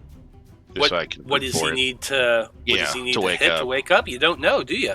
Oh, well, I mean, we can't help him. I know. It's a 16. Okay, yeah, it's just like there's nothing God can do to. So he was fucking one short Yeah, his last roll. Oh, he was one short that one roll. it's rough. Yeah, I kind of laughed when I saw that. Anywho, Van Richten is still unconscious. It is the druid's turn that spectral raven just hit. He can tell who the magic user is. He's not stupid. These druids are not. There's And multiple of us, but yeah. Well, yeah, but there is the one specifically the one that's right at him. Yes. Yeah. So I'm gonna need a dex saving throw from you, Cog. Cog's a nimbly little motherfucker tonight. Yeah, with that 18, he sure as hell is. So you're going to take 6 points of lightning damage. And Spirit Guardian's still up. Nice. Next up, we got Esmeralda. She is looking pretty hurt from Strahd calling down lightning on her. You know, I've been forgetting to do something, but I'll do that next. What's she gonna do on her turn?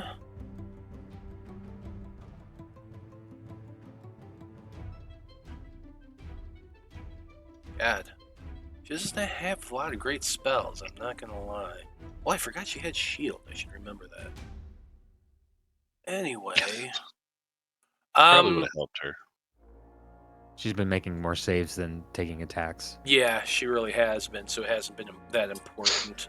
I think she is gonna save her spells right now. She pulls out a rapier and a hand axe off of her belt, and she's going to be making some attacks with those, wielding them dual-handed, or dual-wielding, I should say. First is her rapier. It has a 15, which just hits. doing 12 points of piercing damage, which is actually enough to take out that berserker.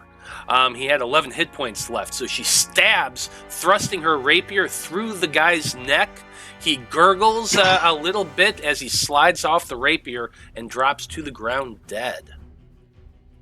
She is then going to move around you, Vide, 5, 10, 15 feet to right there, pincering the other berserker, the one you have entangled. So this is going to be an attack at advantage. Unfortunately, a 13 is going to miss. At the end of her turn, Strahd turns back to look at the scene. He's going to go ahead and use another one of his legendary actions, since I forgot to do that previously. This is his second legendary action. He's going to be casting that cantrip again. That is Firebolt, which does not work for me for some reason today. So I'm just going to be rolling it. 14. Does a 17 hit? Were you trying to Who? hit? Vide. 17? Mm-hmm. Yes. Wow. So that's pretty low for Strahd. You managed to get hit by. God, that just Damn, sucks. did he just I know, hit your it's the AC? fucking unluck. I got a 16 to my armor class, okay? No, yeah, fucking cock's not much better. So that's going to be 13 points of fire damage.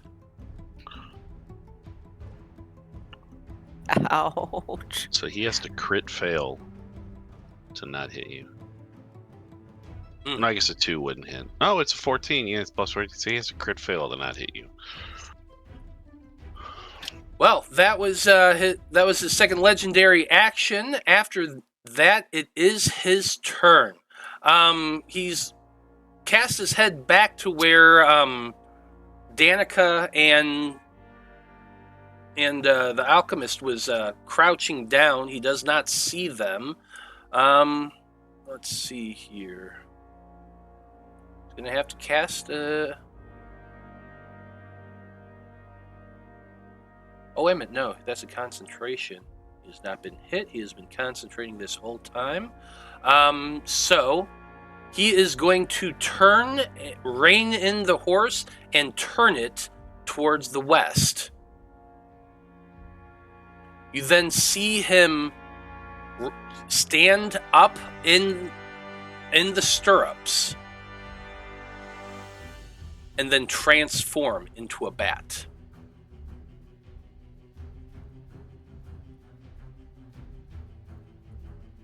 This is the first time any of you have ever seen Strahd in any other form but his handsome, charismatic, evil-looking self. But you all watch in, well, I don't know if horror is the right word, but definitely interest as Strahd suddenly changes shape. Extending his arms like wings, he shrinks down into a black form that you can barely see. There's a little bit of light thanks to the fire and the illuminated torches around the circle, and so there's a little bit of background light, and you do see Strahd moving. He's going to leap off the horse and fly.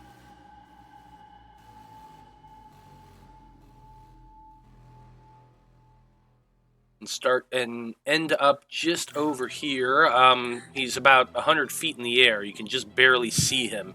But he seems to have jumped off the horse and is flying himself.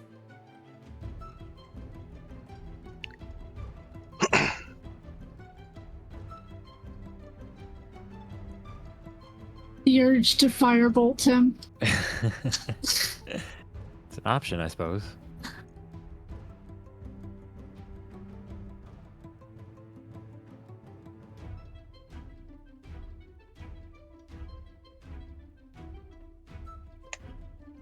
Actually, sorry, it'd be more like right there. Yeah. Okay. Anyway, that's Strahd's turn. Next up, we have, let's see, who do we have? A dead guy. Dead guy. So, Urzak, you're up next. All right, I'm gonna pretend I didn't see that and keep attacking the statue.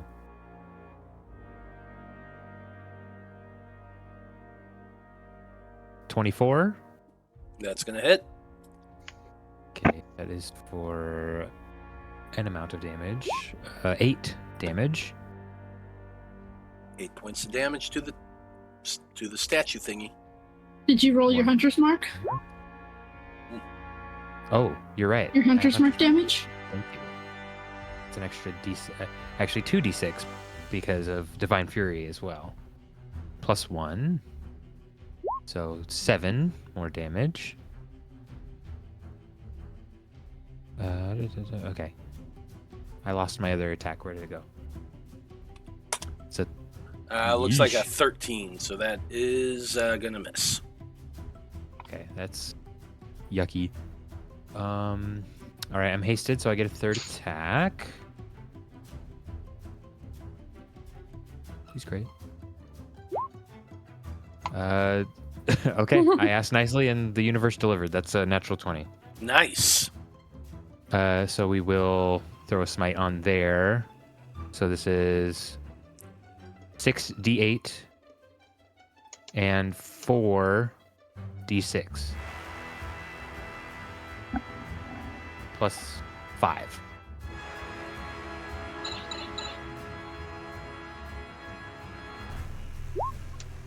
Uh, 48 damage.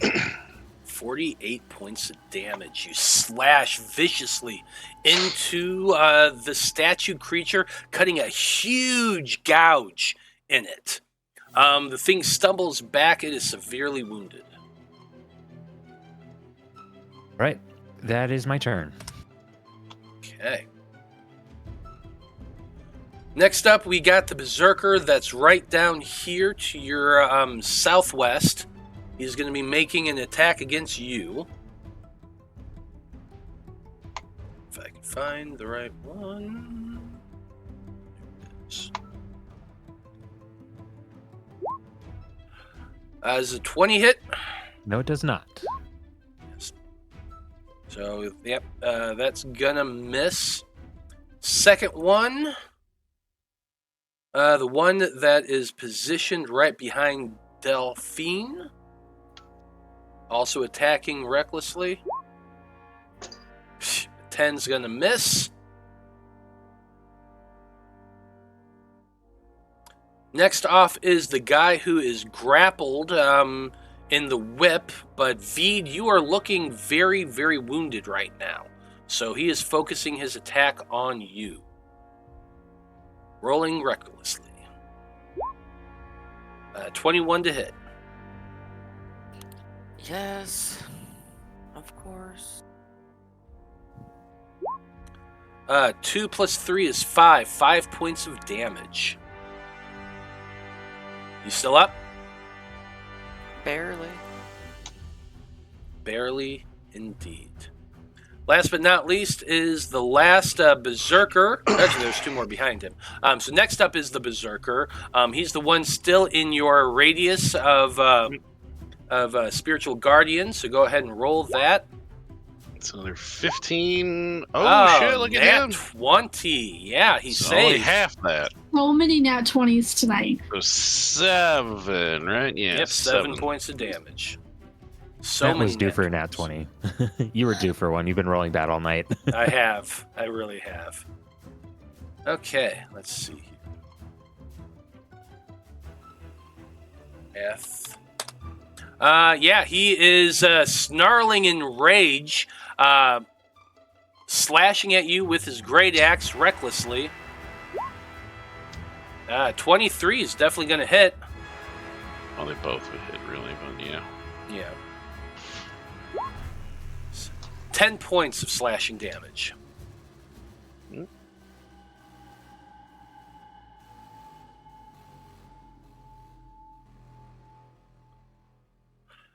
The flaming horse that's in the sky turns and begins riding away. It's heading to the east. And everyone in the area would be able to see that because, it's got a flaming mane and tail. He's on fire. Yeah. So, even Danika, all the way 500 feet away, would see that the horse is turning and riding away.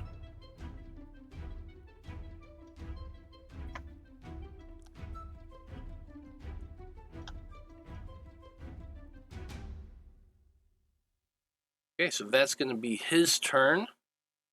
And, of course, Roll20 just decided to reload, so bear with me a second. Anytime now. There we go.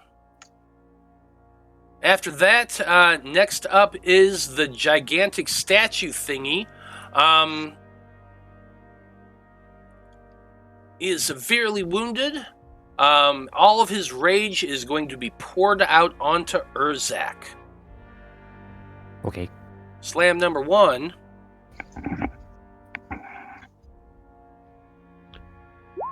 Is a 13. That's a miss. Slam number 2 is a 22. That's going to That hit. just hits, yeah. I'm gonna use my reaction To protective hair again. how many times can you do that per? 4. Oh, per day? Wow. Mhm. Okay. Damn. Yeah, that's gonna block that one. Grasping tendrils twice at you. 27 to hit that time. Can't do much about that one. Nope. Even with my +4. What the hell? You rolled a D0 plus 0. That hit 1d0 Hey. bludgeoning. Oh, the target I'm- is grappled. Okay, so the grasping tendrils whip around you. The target is grappled. Until the grapple end, the target takes 1d6 bludgeoning damage at the start of each of its turns. The tendril has AC, blah, blah, blah. Okay, so it wraps around you and pulls you up and is squeezing you. You don't take damage until your turn, but since it is grappling you now, it lifts you up, and right below those 2 red eyes, you see a long slit begin to open up from basically the middle of the nose all the way down to about halfway down the torso. The thing then spreads wide, almost like a sideways mouth, revealing these long, sharp, jagged-looking spike-like twigs inside of it. And it begins to pull you in towards it, making a bite at you. And that's a 22. Just hits. Just hits. He bites down on you, and you cry out in pain as it does 26 points of piercing damage. I am raging, so it does 13. How much damage do you negate? It's half, raging right? is half. Mm-hmm. So 11. Yeah, so that yeah, would be 13. 13. Yeah. All right. That's it for its turn. It is now holding you in its grasping tendrils, and it's like its mouth is half on you. So like your legs are sticking out from behind it. Top of the turn order is Danika's turn. She's over there 500 feet away with the unconscious Van Richten. High in the sky, in the distance, you can see the horse turning and riding away from you. Danica's just gonna use her turn, like shaking him and trying to wake him up. Okay, what sort of role do you think this would be? Be like a help action for his roll.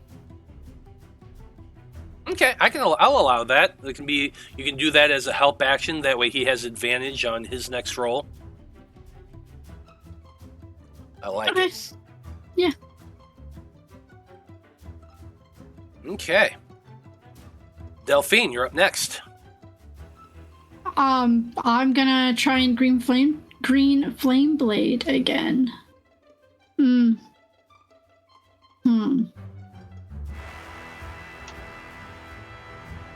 Yeah. I kind of want to do something else, but I'm gonna green flame blade instead.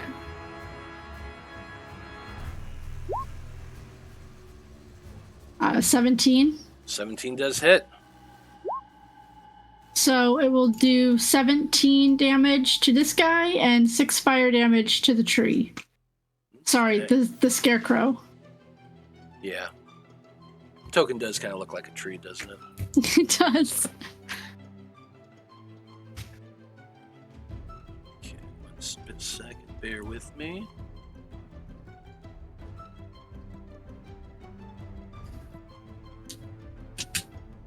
Okay, that wild man is looking pretty hurt at this point. Is still up. I'm gonna though. stab him again.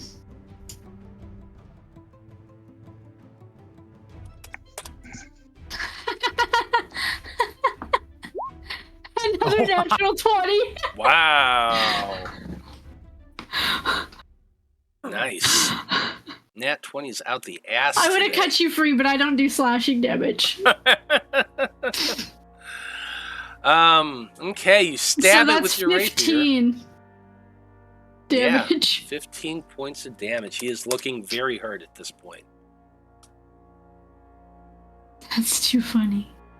That's my turn. I cast a spell. Yep. So I don't think I have any spells that are bonus actions.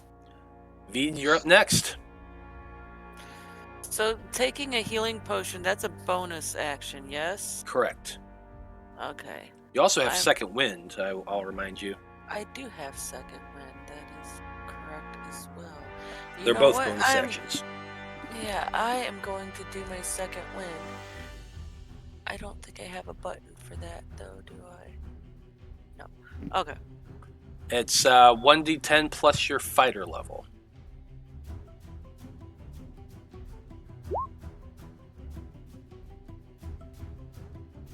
$14. Yeah, okay, thank you. I was trying to remember what level I am. We're level 9, yeah. Oh, you're level 9? Man, I'm generous. Alright. So, I did that. I feel a tiny bit better. And I'm gonna shoot him again. 18 18's gonna hit. for 11.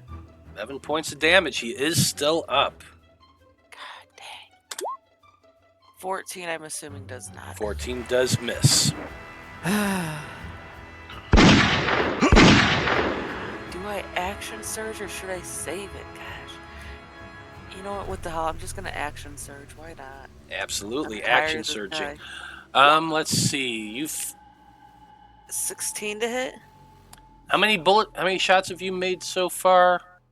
1, 2, 3, 4, 5. You're at 5 so- right now. Yeah, I've been taking my bullets out. Yeah, but you also have it's a 6-shooter, so. Oh, okay. That's fair. But you still have 3 shots in the chamber, so you're good to go. Okay. 2 more. Okay, so 16 to hit, 16 does hit. 13. 13 points of damage. He is still hurt, but he's looking extremely bloodied. God dang it. 10 does not hit. Okay, 10 I'm does done. not hit, unfortunately. He has several holes in him now. You've managed to shoot him quite a few times. He is bleeding profusely, but he is still up. Just die already. Jeez. That's it for Vide, I assume. Corwan, you're up next. Alrighty then. Yeah, we'll go bonus action for spiritual weapon. Eric's gonna try and peck again. It's 15 hit the druid. 15 does hit. Oh, wait a minute. Hold on a second. Forgot about one thing. Let me do a check. No, 15 does not hit. Sorry. Ooh. Okay. That's the berserkers that have 15. How does a druid have higher AC than a berserker? These are weird berserker druids here. All right, well, Bark skin. since that I was gonna say. Cog is just a smidge damaged here. Oh shit. I guess if I were to move him, I guess to stay inside the guy's thing, would Vide be within 30 feet of me then? Is Vide within 30 feet of you? Yeah, they're 20 feet away. Yeah. Yes, you should have, since if they're still grappled. Mm-hmm. Vide was asking if they had advantage. If they're still grappled, they should have. Well, you're grappled and it's pincered, so both ways. So that's why you've been able to shoot it without a disadvantage, since it's within 5 feet of you.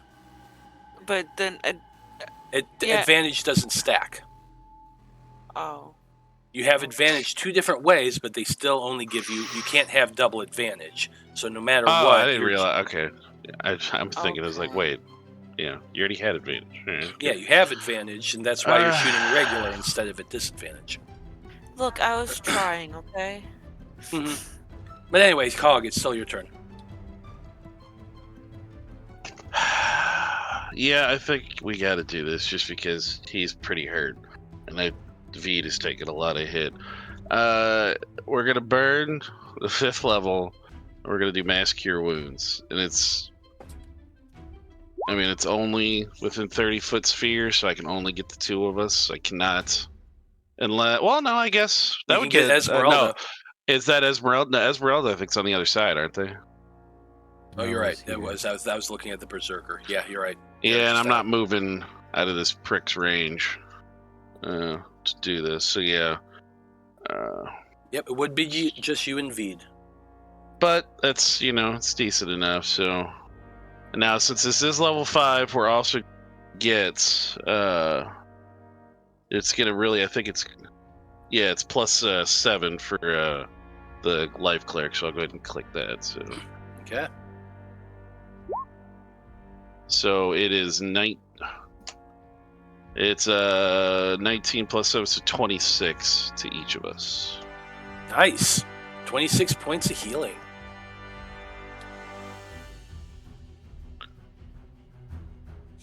Okay, Thank you. That definitely helped. Yeah, he's gonna say it's like, didn't have to touch you to do that. Want everybody to know that Cog's good touch goes everywhere. It's airborne. Oh god. Oh god. Yeah, but he's just gonna go ahead and hang out and keep this guy in his nasty aura. Hopefully, take him down at the next one. Yeah, definitely a nasty aura. Well, this is the good thing. This is radiant, so this is, this isn't a nasty touch thing. This isn't something I was gross about. That's subjective. These are just larger versions of Eric Draven, the Skeletal Crow, just floating around him as Spear Guardians.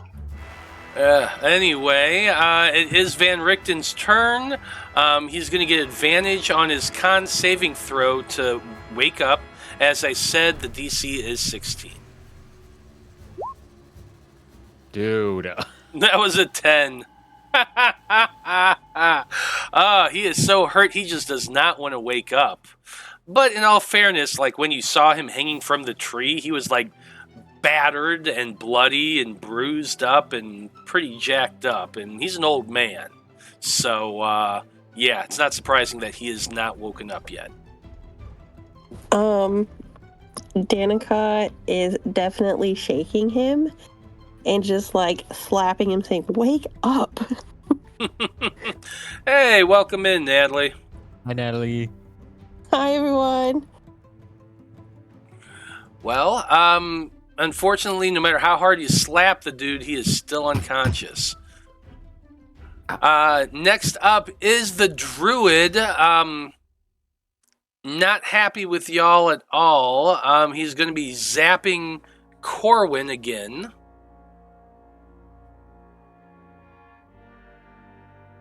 let's do that. Oh, he finally fails. Good thing you just healed. Yep, 11 points of lightning damage.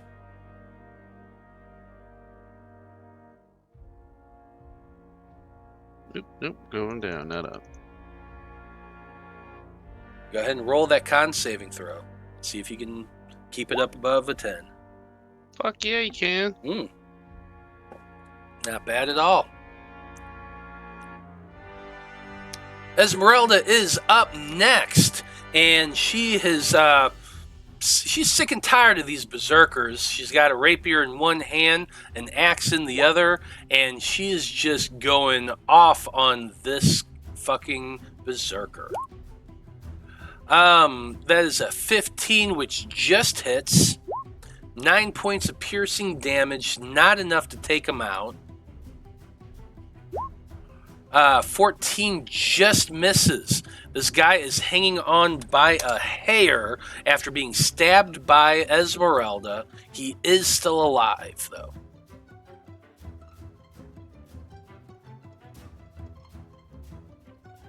Strahd has disappeared from view. You cannot see him at all. Bye. You can see that bat flying up overhead as you are fighting the tree. Just kind of a small black silhouette. But as he passes over the light and past it, everybody would lose sight of him.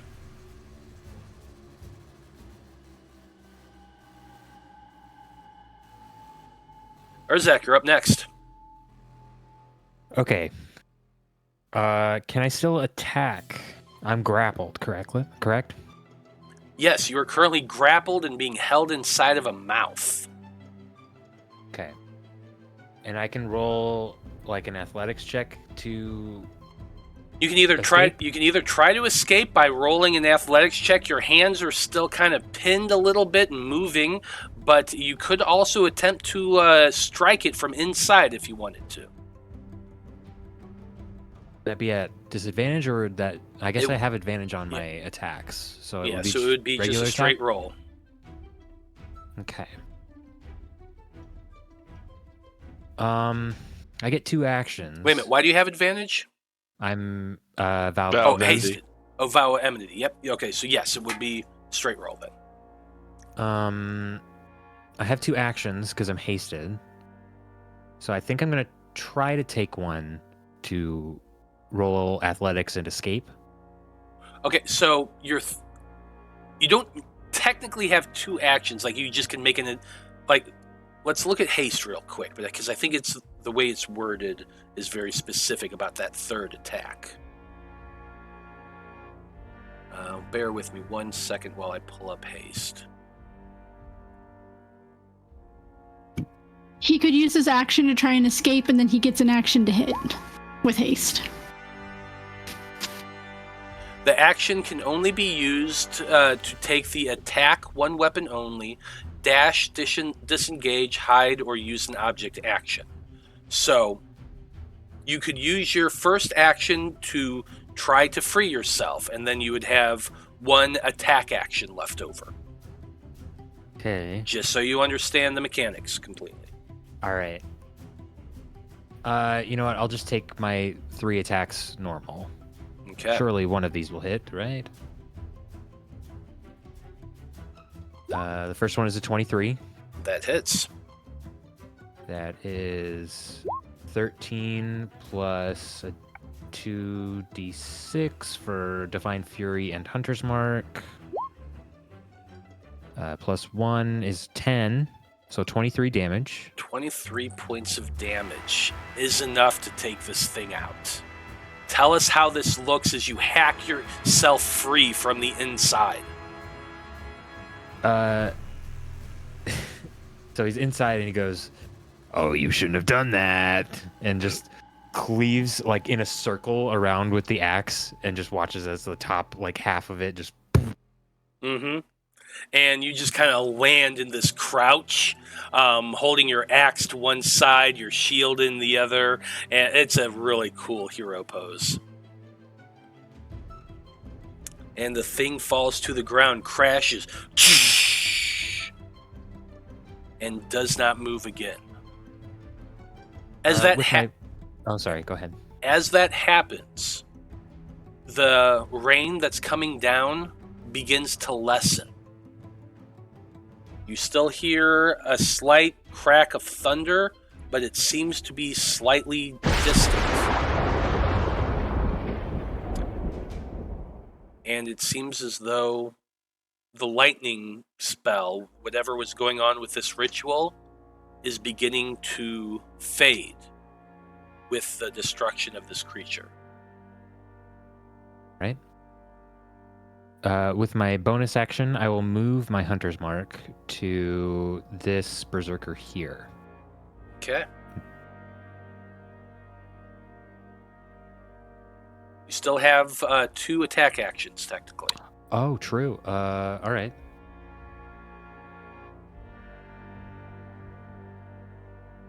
Yeah, that's not great. That's a 15? 15 just hits. Oh, okay. Here's 9 Okay. plus 6 from Hunter's Mark. 15 points of damage. And third attack is an 18. 18 also hits. I don't have any more smites. That's another 13 and 5 for 18 damage. Another 18 points of damage. Very nice. The berserker is looking bloodied at this point. That it for your turn? Yeah, I'm just staring at him like, well, what now? He roars in pain and fury, and he's taking his 2 swings at you. Or not 2 swings at you, he has just 1 swing. Anyway. Rolling at advantage because reckless. Does a 20 hit? Does not. Does not. You're able to get that shield up in time as he just brings a 2-handed smash down on you. I roar back at him louder. Absolutely you do. We got another one. This one is currently attacking Delphine. Roaring, he is going to lunge at you and try to tackle you. So I need you to make a opposed athletics check.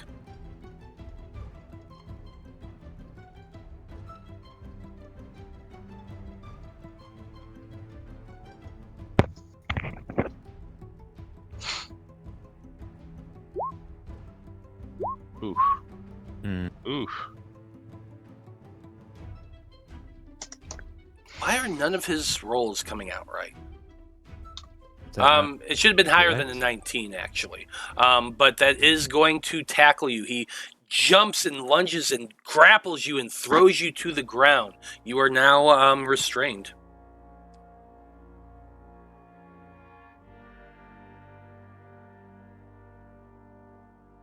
The berserker that is in between Vide and Esmeralda, he's barely hanging on. He is going to attempt to slash at the one who's holding him in the whip. That's you, Vide, attacking recklessly. Nat 20 for a 26. Leave poor Vide alone. What are you doing? So that's 20 points of slashing damage.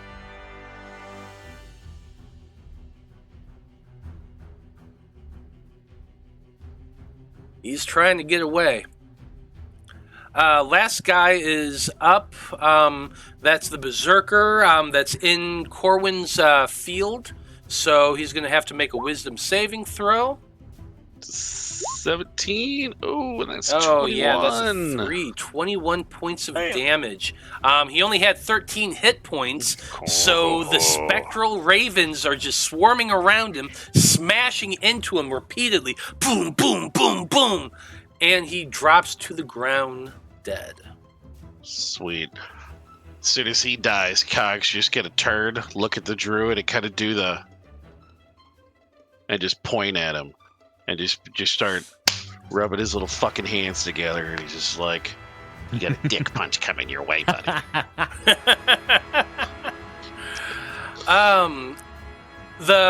The flaming horse continues to ride off to the east and has disappeared off of Bye-bye. off of the map. Bye, goodbye. We're at the top of the turn order. It is Danika's turn. Danika, you are standing over the alchemist, who is unconscious. His legs are all burned up. You've used 2 dimension door spells already on him to get out of there. So what do you want to do? Danika is gosh, he really needs to wake up. Danika is going to cast a. She's going to cast. Hold on, I gotta read this really quick. I just want to make sure I can do it on an unconscious person. Do do do do do do.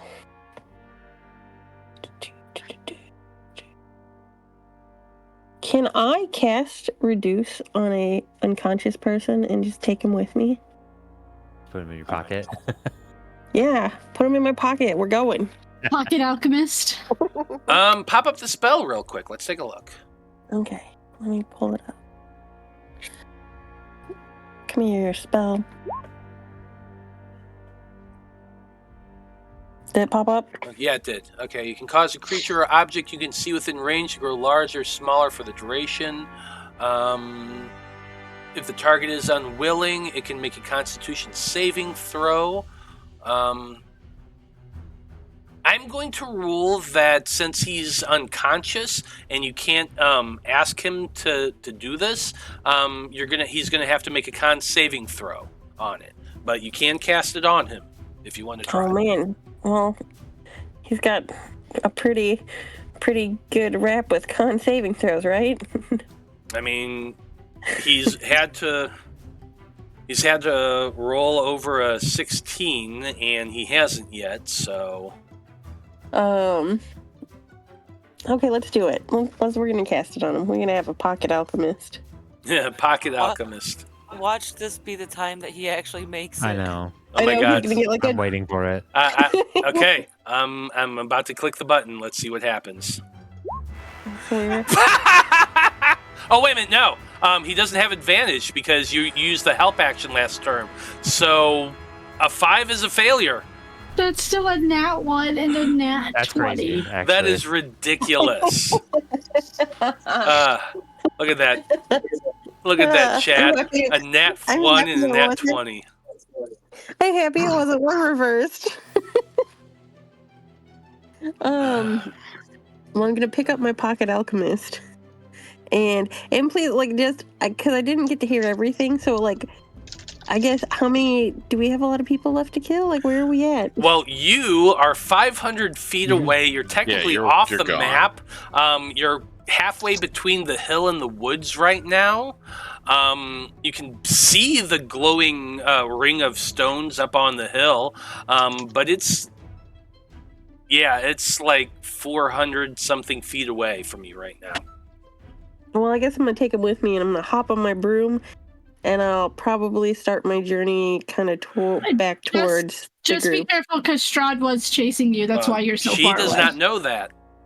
Yeah, but didn't I see him going Danica there? Danica would know would that not- Strahd... No, Danika would not know that. From where she was, from where her standpoint is, she would have seen the horse She wouldn't turning know that that Strahd way. was a bat, but she would know that on the horse That she she- was being chased. Well, But but the horse then is going the the other horse way. turned Gotcha. went the other direction. Remember, the Oh. horse is heading away from you. So from your perspective, the Strahd was heading towards you.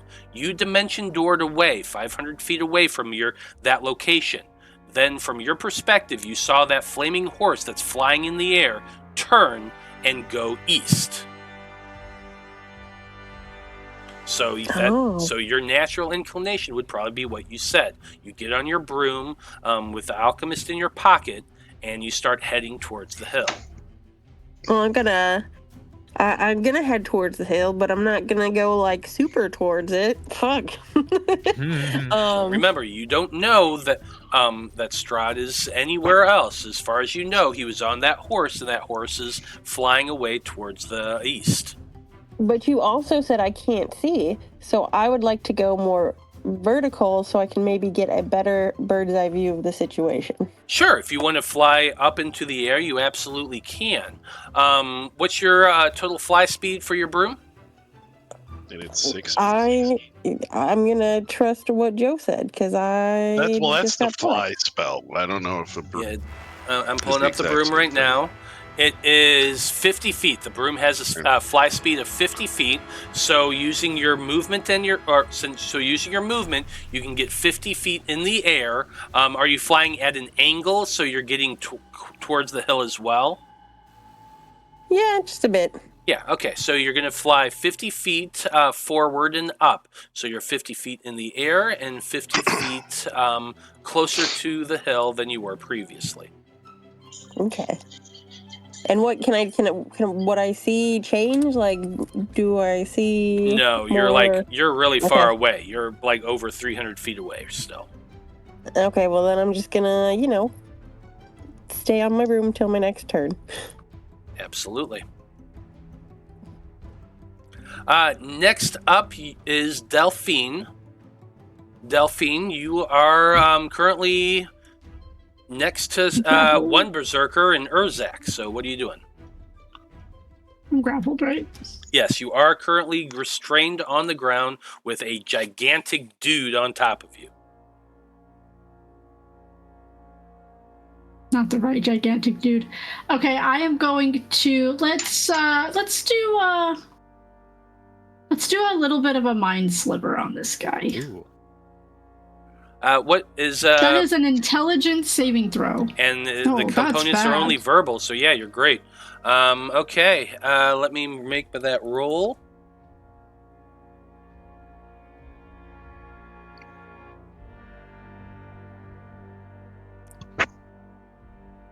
Intelligence. They're super good at intelligence. You rolled a 0. A nat 1 for a 0.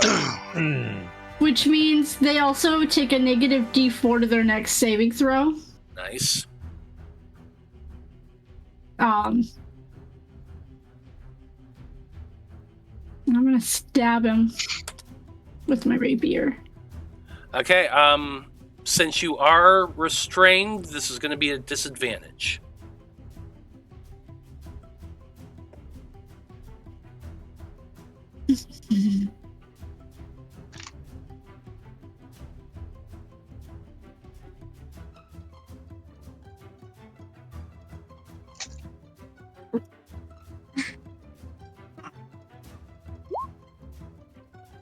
Around 16. 16 still going to hit.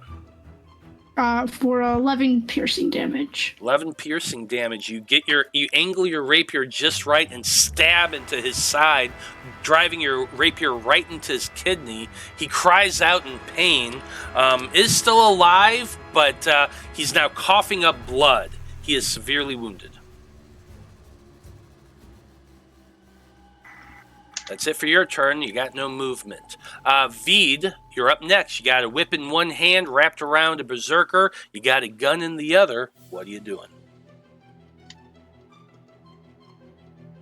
I'm about getting tired of this guy. Shoot him again. 16. 16 hits. Does a 4 kill him finally? Well, he had 1 hit point left, so I'm going to say that yes. With your 4, you finally shoot him in the chest. He coughs up blood. Blood's pouring down his chest, and he falls forward, dead. About dang time, jeez. Wow. You used 1 action.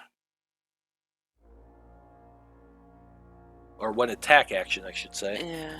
I'm gonna move, let's see. You said each of these squares is 10, right? Well, Yeah, so you each can get there. movement is 10.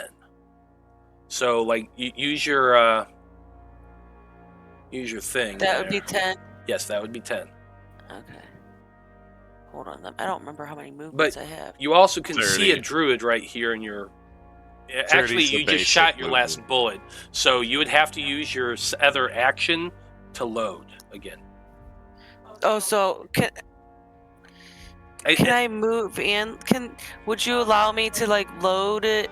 Wait, this is the other enemy, right? Well, there is an enemy down there. There is also this ring of stone around you. I'm trying to remember.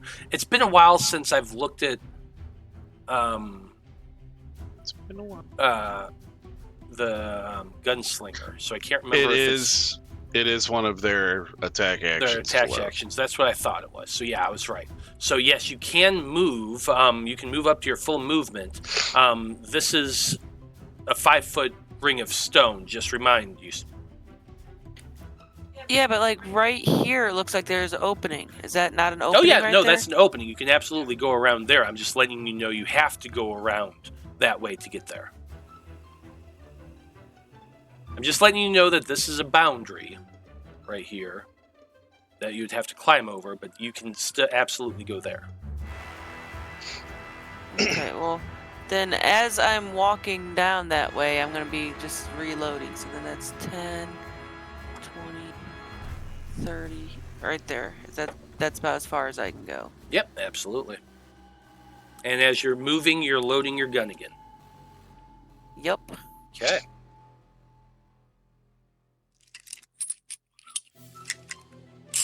I'm just over this battle. Fair enough. Corwan, you're up next. Alright, he's only got 25 feet of movements. I mean, this would be 10. This would be 20. How would we? We're Like just if gonna we're gonna ignore the 5. You're So just say 30 then? I guess he could have, or just no, just count it as 20 for these purposes. But you're still able to get him within range. Okay.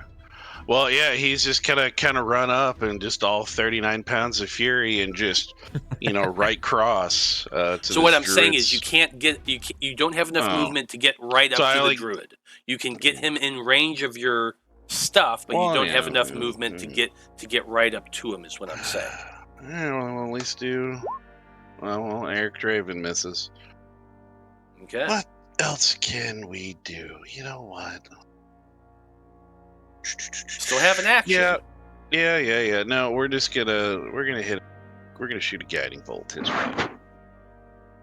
And it's gonna be at 3rd level, but a 14's not gonna hit. So, 14 is not going to hit.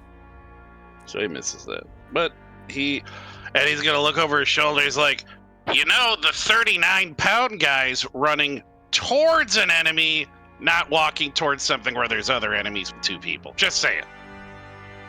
As he's calling over his shoulder to maybe make Vide be a little more ashamed that he just healed him and he's walking away. Ouch. That's right. Vide Shot is him. going down to where there's like 2 enemies down here. And there are 2 of us. I'm just fucking with you, Brandie.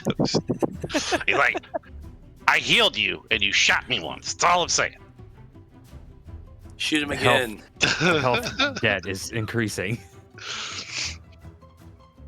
But yeah, no, that's I guess, is that the person's, or is it?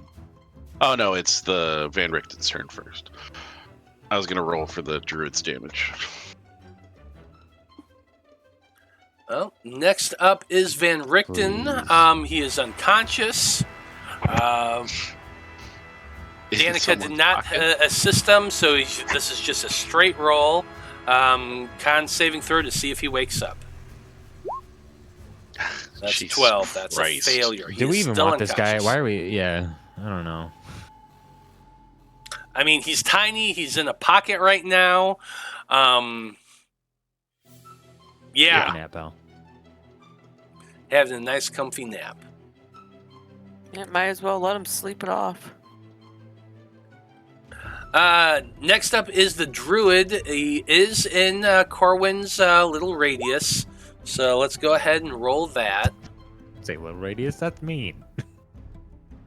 I didn't even think about that. I didn't, That's I not didn't either. nice. I was just gonna let it go, but no, thanks. 14 Right. is a failure, so 13 points of damage. Yep. He is looking severely wounded. Not a fan No. of that. You said the storm was letting up. So Which is means it- he can't cast Call Lightning. Instead, what he's doing is casting Fireball. Thunder Wave. Aiming at. Is that a con? Yes. I don't think it's I don't think that one's a dex. I think. Thunderwave is Constitution, I'm pretty sure. So it'd be what, 7? 7 points of thunder damage, and you're not pushed back. Oh, but Spirit Guardians drops. Oh. It's alright. He's getting a dick punch. Don't worry, guys. Yep, Spiritual Dick punches Guardians for everyone. finally goes away. Why is it not? There it goes. Yeah, I guess if you want to turn that. I am. I don't know how to turn the aura off. I am. That's what I was trying to load up. He is then going to turn tail and move 30 feet. 5, or 10, 20, 30. That's it for his turn. Esmeralda's up next. This berserker is dead, so she doesn't need to worry about that dude. She's going to turn and look at the druid running. She's going to say, in Rictavio's voice, "Well, I was saving one last spell for just such an occasion here." He is going to cast Magic Missile at 2nd level. Yay!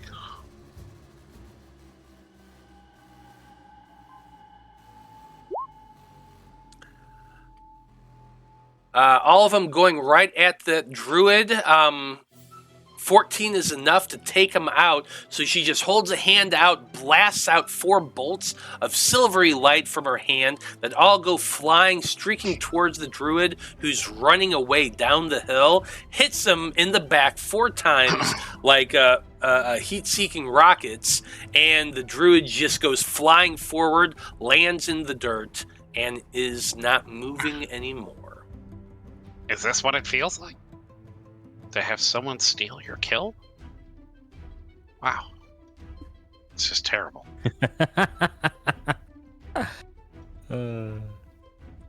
Esmeralda just looks over at you and gives you a big grin. Hey, I owed him a punch in the dick. You took that from me. And I owed him much, much more. No, you didn't. Or actually, that's one's been Esmeralda's attacking me voice. the whole time. And that one kidnapped my father and tied him to a tree. Semantics, all right? Yeah. Ugh. We'll agree to disagree. Urzak, you're up next. Hey, so, I think Urzak sees Delphine get grappled by this other berserker and goes, excuse me for a moment, and will take an attack of opportunity to move into this space over here. Okay, let's do that attack of opportunity. He is still reckless, so this is still...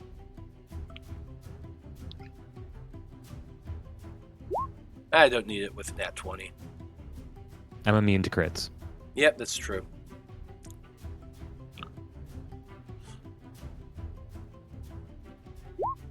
Total of 6 points of slashing damage. Okay. Do your thing. Yeah, I'm gonna attack this guy that's attacking Delphine. Is this advantage since he's technically restrained with the grapple? That's a tough one. He's on top of her. He's holding her down. You coming up behind him. Yeah, I'm going to give you advantage on this. All right. Crazy. First attack. That's not. Get him. That's not a D20 roll. That's a D8. I'll just click on the damage instead. Yeah. Yeah, that's a nat 20. Wow, that's nat 20. Roll that beautiful damage. Damn, Urzak get mad. Okay. So, with Divine Fury, that's 2d6 plus 1. And then another 2d6 for critting with Vicious Battle Axe. And then 2d8 from the weapon's normal damage. Plus 6. 5s. 32 damage. 32 points of damage. Urzak, just tell us how this looks. I just grab him by like the nape of his neck, rip him off of Delphine, and just like embed the axe into his abdomen and throw him away. Just throw him away. Love it. And then I will move again back to this guy and go, sorry about that. Where were we? Well, You still got one more attack here. do I have one more attack? I thought I had 2. Yeah, two. You're right, 2. Okay. But you're still hasted. I am still hasted. Yeah, so 2 attacks. So you get another hit. And that one. Nat 1, they ain't gonna miss. 26. 26 is gonna hit. Okay. So this is normal damage. 9 plus D6, because this one has Hunter's Mark on him. 5 for 14 damage. 14 points of damage. That Berserker's looking bloodied. Still up, though. Yep. That's an action. You still have a bonus action, I think? Yeah. All my stuff is used up for bonus actions. Fair enough. That's it rage for- damage. I forgot. Oh, yeah. So Give me the rage 2 damage. more damage. Is he dead yet? No, still not dead. Okay. Thank you, Ash. Okay. Next up is actually that Berserker, funnily enough. I need to mark this guy dead. There he is. Okay. Yeah, that Berserker is just going to keep on swinging. They got nothing left to lose at this point, so he is rolling recklessly, trying to take out at least one of you. 22 to hit. That does hit. That is going to be 15 points of slashing damage. Rolled a nat 12 on that d12. And I hate to be this guy, but since he attacked recklessly previously, would I not get advantage on my attacks against him? Oh, yeah, you technically did. Okay. So can I do one more attack real quick? Yeah, go for it. We'll just do this at advantage.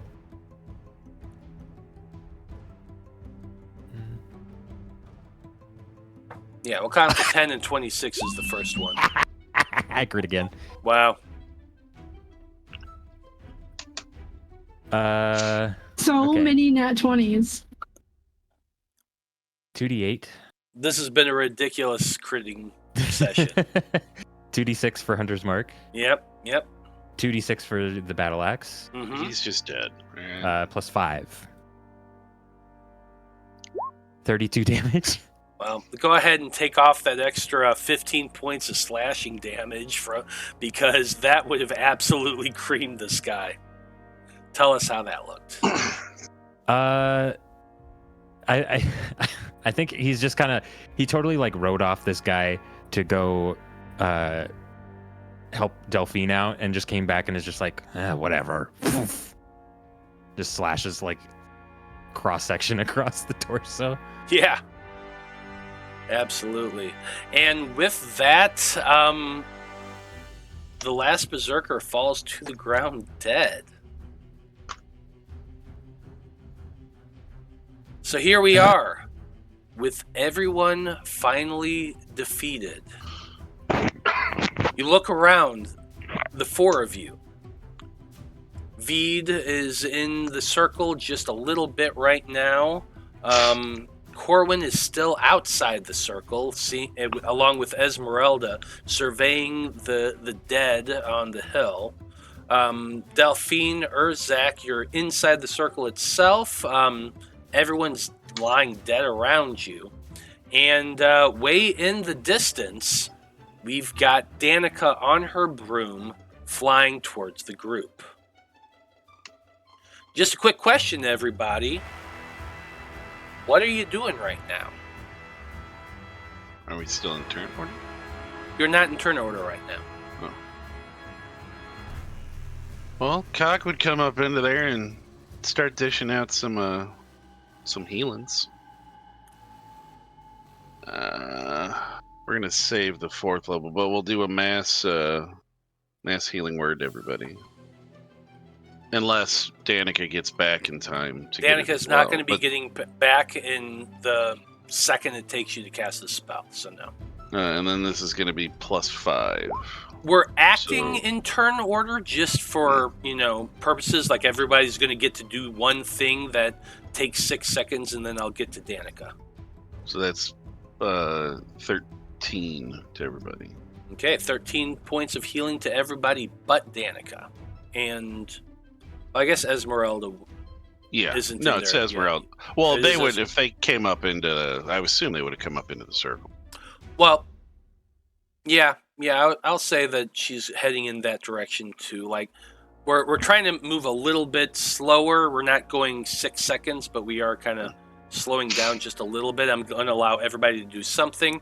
But yes, Esmeralda has moved in, so she will take the healing as well. You said 13? Yeah, it's the plus, because it's 2 plus the spell's level, so it's an Okay. extra. That's what Cog is doing right now.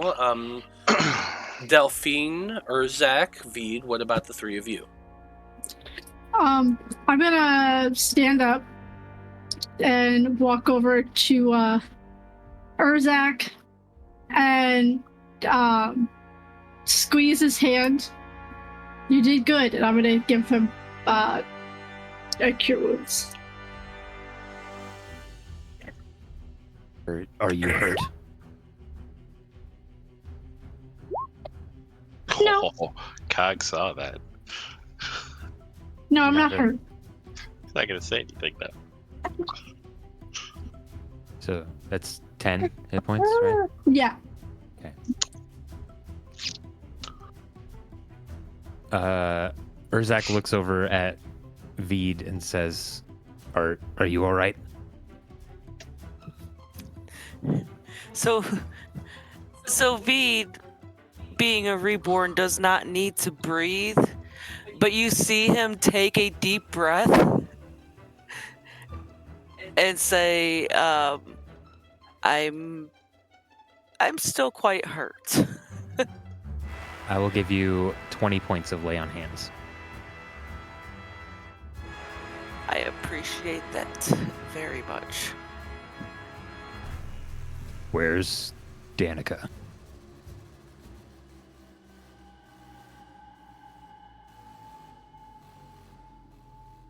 I don't know. She flew off. I don't know. Disappeared. She took the guy and yeah, she just booped. As you're all kind of standing there in the middle of this ring of stones saying, okay, where's Danika? Let's turn our attention to Danika. She is flying, she's on her broom. Are you continuing towards the circle of stones? What are you doing? I think Danika is gonna start a bit of a descent and start flying a little bit back towards everyone, kind of on the lookout. Okay. It's going to take a little bit, not like a super long time, but Danika is flying towards the ring of stone. You have a 50-foot movement speed, so if you're using a movement in action, it technically would take you 3 rounds, so only less than 20 seconds to get there. However, as you're starting to get close, suddenly you feel a massive amount of weight appear behind you. You're flying along. What's your passive perception? Oh, heck if I know. Let me go look.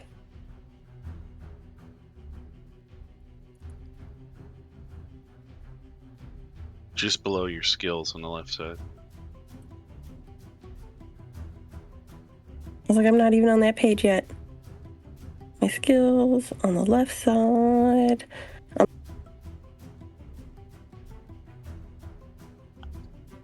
Well, it's 10 plus your perception, so just do it that way. Danica's would be 13.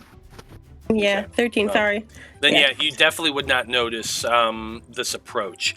But for the sake of our audience, I will describe it a little bit. Okay. That tiny little bat that's been flying along, Danika on her broom is flying towards the ring. The little bat circles around once she's close enough to be seen, which is about 12 seconds later. He transforms in that moment, just becoming a large person right behind you, and his hands clamp on your shoulders. Danika, I'm going to need you to make a opposed athletics check against Strahd. Oh, sure. Because the bat just flew around behind you, suddenly transformed into a person, and then landed on top of you. A nat 1 for 13. 15. This is a weird one here. Technically speaking, you can't nat 1 or nat 20 on a skill check. It's just the number.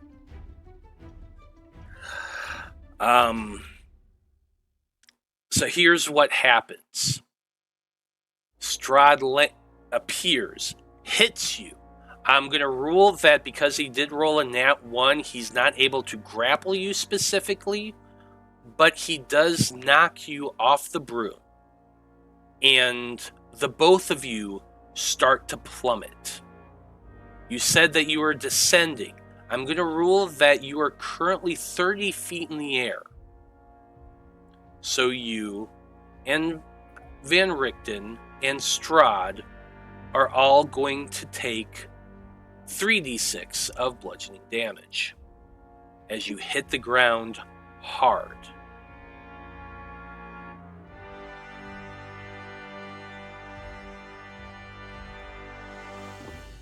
Okay, question though. I was descending for 3 turns. You were descending for 2 turns. Okay, so this was the 3rd turn. Mm-hmm. So I was already planning on descending like the first one. Yeah, you were descending. I'm saying you were descending, but are you really telling me you're skimming the ground as you're flying? I don't know, maybe. No. You were descending, so I'm not counting this as the 50 feet you were up at. I lowered it. So you are going to be you're going to be 30 feet in the air when he hits you, because you are in the middle of descending. In total, everybody is going to be taking 17 points of bludgeoning damage. You, Van Richten, and Strahd, as he transforms from a bat form into a... Well, I can't call him human, but you know what I mean.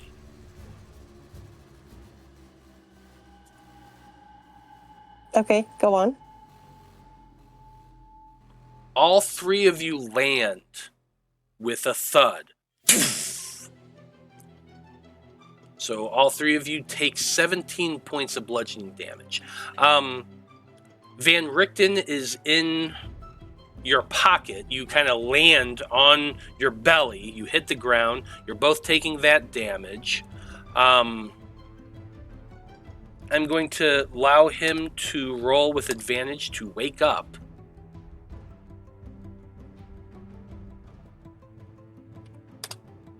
So I'm going to roll a con saving throw at advantage to see whether or not that wakes him up.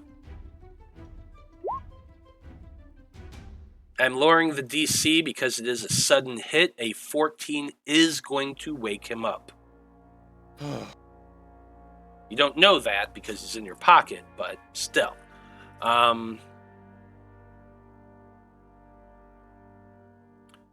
What happens next is going to be a new initiative check. That is a concentration spell, so since you did take 17 points of damage, it's halved. I need you to make a con saving throw, Danika, to see if you're holding on to the spell.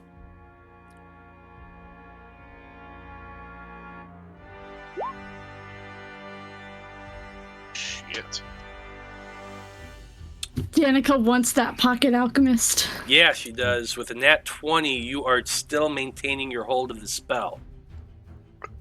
So now I need... well,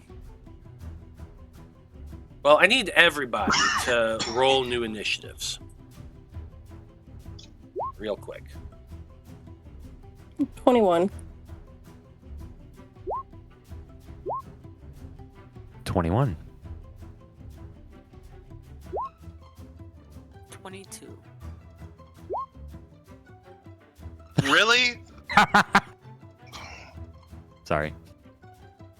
I laugh because I feel that pain. It's happened to me before. 20. That was brutal. Joe, because he's playing a halfling, Corwan's a halfling, he was able to re-roll the nat 1 in initiative and re-rolled a nat 1. That's rough. Hell.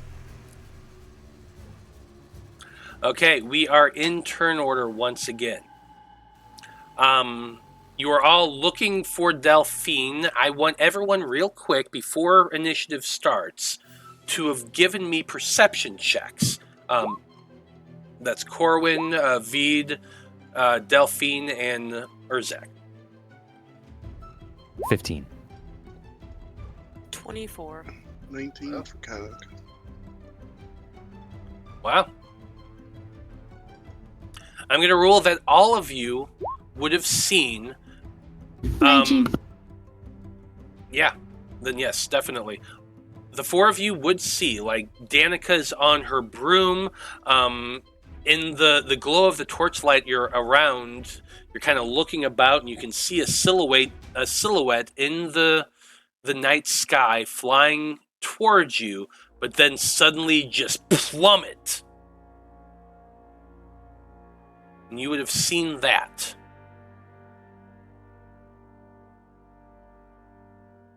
So Vide is the first person to react. You just saw what you assume was Danika on her broom flying towards you suddenly just fall. What do you do? I'm gonna yell, I think she fell over there, and then I'm gonna just go 10, 20, 30, 10. And how It's a 5-foot wall, so it would cost you 5 feet to climb over it. so then I could probably just make it over to the other side, right? Correct. Okay. And then that's it. That's all I can do. Okay. Danika, you're up next. You are on the ground. The wind's kind of knocked out of you a little bit. And you see the caped form of Strahd lying on the ground probably 10 feet away from you. Oh my gosh. Strahd's prone on the ground 10 feet away from me? No. Mm-hmm. She Danika is. Danika is going to start getting up. And you could tell that the fall definitely kind of winded her a bit. And she kind of, I don't know, she kind of looks around and kind of she notices Strahd on the ground. And she approaches a little bit, and not all the way, but but part way. And she starts talking, and she goes, Count Strahd Van Zarovich, the master of Barovia in the flesh. What do I owe this lovely encounter this evening?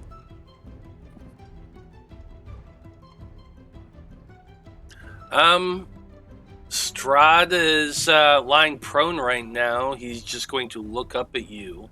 I don't feel like he's really saying anything until his turn. I guess that we'll leave it right there for now. Okay.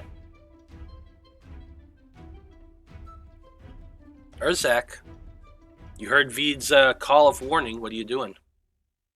Am I still hasted? How long does haste last? 1 minute.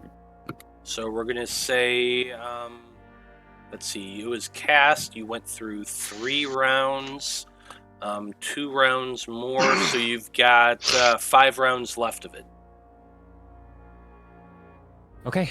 I'm going to full double dash and make it, I think, 120 feet.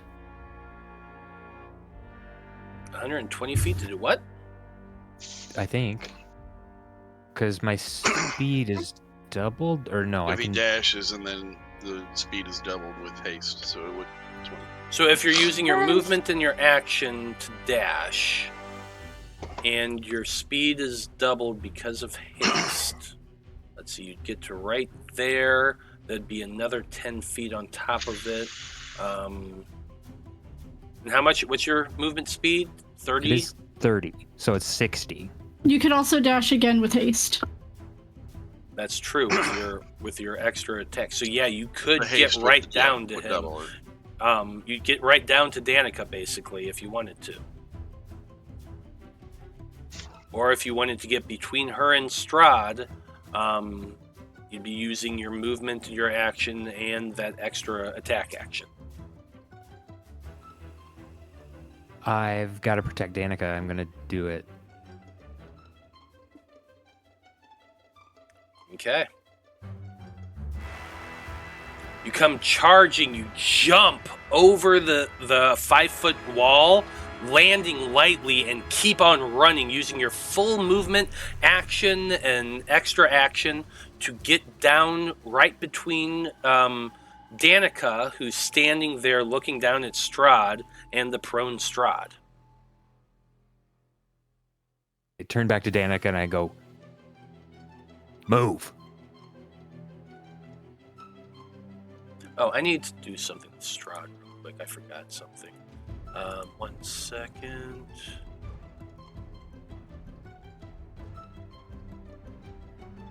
Okay, good. Just curious. That's it for Urzak's turn. Delphine, you're up next. I'm using my movement, my action to move. So I can move 80 feet. Okay. So technically with the wall there, it's going to penalize you 10 feet so you can get 70 feet on the map.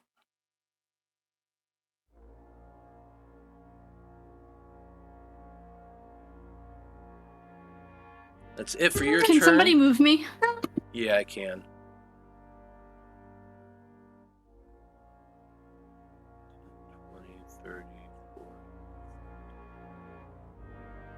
So you are right there.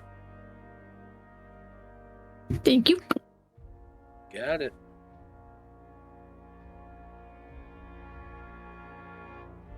Next up is Strahd. Strahd is going to stand up. Strahd is going to look at you, Danika, looking right past Urzak, as though Urzak is not even there. He's a little bit taller than you, Urzak, and he's just kind of looking over your head down at Danika. He says, "Where is the alchemist? I can sense him about you. Give him to me now, or I will kill the half-orc in front of me."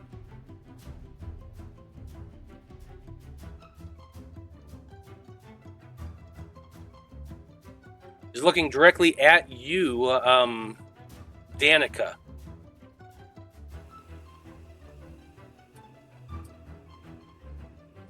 Oh man. I feel like I should have time to think until my turn in the Yeah. turn order. Well, you can if you want to. I do. I do want a second to think. Mm-hmm. Next up is Esmeralda. I honestly don't know what Esmeralda would do at this point. She was kind of just outside the circle when Cog cast his spell. She was watching this too. I think she would just use her movement and action to get over there. So that's what she's going to do. 10, 20, 30, 40, 50, 60 to right there. Cog, you're up next. You don't have nearly as much movement speed as everybody else. No, and fucking going towards that rock wall is pointless because it is taller than him by a foot. This is true. So yeah, I mean, he would start dashing though, so 10, 20, 30, so he'll have 50 feet. So yeah, he'd action dash to try and get to the edge of the circle. Fair enough. Vide. Before we get to Vide, at the end of Cog's turn, Strahd's going to go ahead and use a legendary action. And he's going to move. Just to right here. He just very casually steps over past Urzak. And is moving next to Danika. He walks around you just completely and looks down at you, Danika. Give me the Alchemist. Now! And it's your turn, Danika.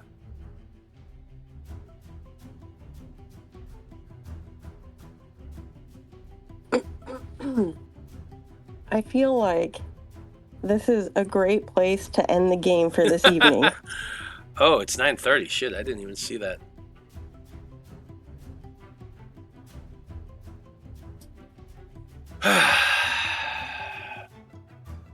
Well, I suppose that's where we're going to leave things off then. Strahd is standing over Danika. He's demanding the Alchemist be given to him. We'll find out what happens here in 2 weeks on Sonnet of Blood. I can't wait for this one. Well, thank you to everyone who watched this evening. We very much appreciate you tuning in and hanging out with us. Come back in 2 weeks to find out what happens as our heroes face down an enraged Strahd. The tensions are high on this one. I can't wait to see what our heroes do.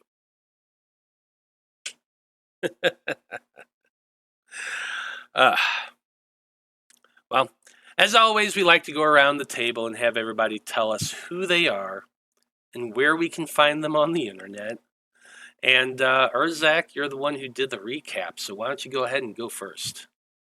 Hey, I'm Marty, and I'm Urzak, and I'm stressed. You can find me on the Bard Rock Network, on like pretty much most of the shows there. I'm on Wayfaring Strangers, Bard Rock Cafe, Monster Cafe, College of Whispers, some other ones. Check us out on the Bard Rock Cafe YouTube channel on Saturday. We're playing our Spelljammer campaign. Nice. It's always fun. Brandie, Vide, why don't you go next? Hi, I'm Brandie. You can find me here every other Wednesday playing Vide. And then on the opposite Mondays on the Aether Tech Wars playing Mako. As far as socials, I'm on Insta, TikTok, everywhere else, wherever. You can find me as at River Dragon 82. That's River with a Y. Not on nearly as much as Marty is, so yeah, that's about it for me. Fair enough. Cog, you're up next. Well, I am Joe. I have been Corwan Oliver Goodwood tonight. I didn't get into too much craziness. Well, I did dick punch a few guys to death, so I guess there is that. So I guess there was craziness. But this previous Monday, I derailed the whole fucking episode with what I did, and it turned into just a, hey, we have to drag this asshole in the water. So if you want to see what the I guess we got some other shit going on, but Aether Shanties is a lot of fun. Zolo's fine again. That's who I am in that one on the same Mondays as this week. And one of our members had brought something to our attention at the end, just like we're doing now, and so I'll bring it up in this one. Their name is Nobody Adams. They are a transgendered individual, and they posted up a site for us for if you guys ever want to help out, especially the United States with a certain orange asshole winning and the things that they want to do. But then also all over the world, transrescue.org is the thing where you can donate money and help them. They get people out of really bad situations. So check that out. It's pretty cool. But yeah, other than that, I'm just fighting with people on Twitter. Blood from a stone. It's definitely a very good charity. Please go check it out. Danika, you're up next. Hi, my name is Natalie, and you will find me here on Curse of Strahd every 2 weeks. I definitely didn't think, I was going to join in the last 30 minutes and duke it out with Strahd. But, we're going to live our best life while we can. Two betters I got in the middle. Love it. Okay. Yeah, Delphine, you're up next. Hey, I'm Dyto. You can catch me here on Wednesdays and on Aether Tech Wars on every other Monday with Brandie, where I play Aiden. Heck yeah. And as always, I am Matthew R. Dawson, your friendly neighborhood host and game master here on the Random Rhapsody Network. You can find me right here every Monday and Wednesday playing crazy games with crazy people. I never know what happens. It's completely random. I usually chuck my bullet points out the window the first 15 minutes. It's all good. I love playing these games. So come check those out. You can find me on the socials as @ScruffyWanderer. If it's a social and it exists, you can probably find me there. And otherwise, just come hang out with us here. We're always having blasts. We're always doing a lot more content. We're adding more content all the time. So just keep come checking out and hanging out with us. And yeah, so on behalf of everyone here in Sonnet of Blood and everyone in the Random Rhapsody crew, I just want to say thank you, folks. It's been a delight. So long. Good luck. And until next time, may you live until you die. In 2 weeks. In 2 weeks. And good night, everybody.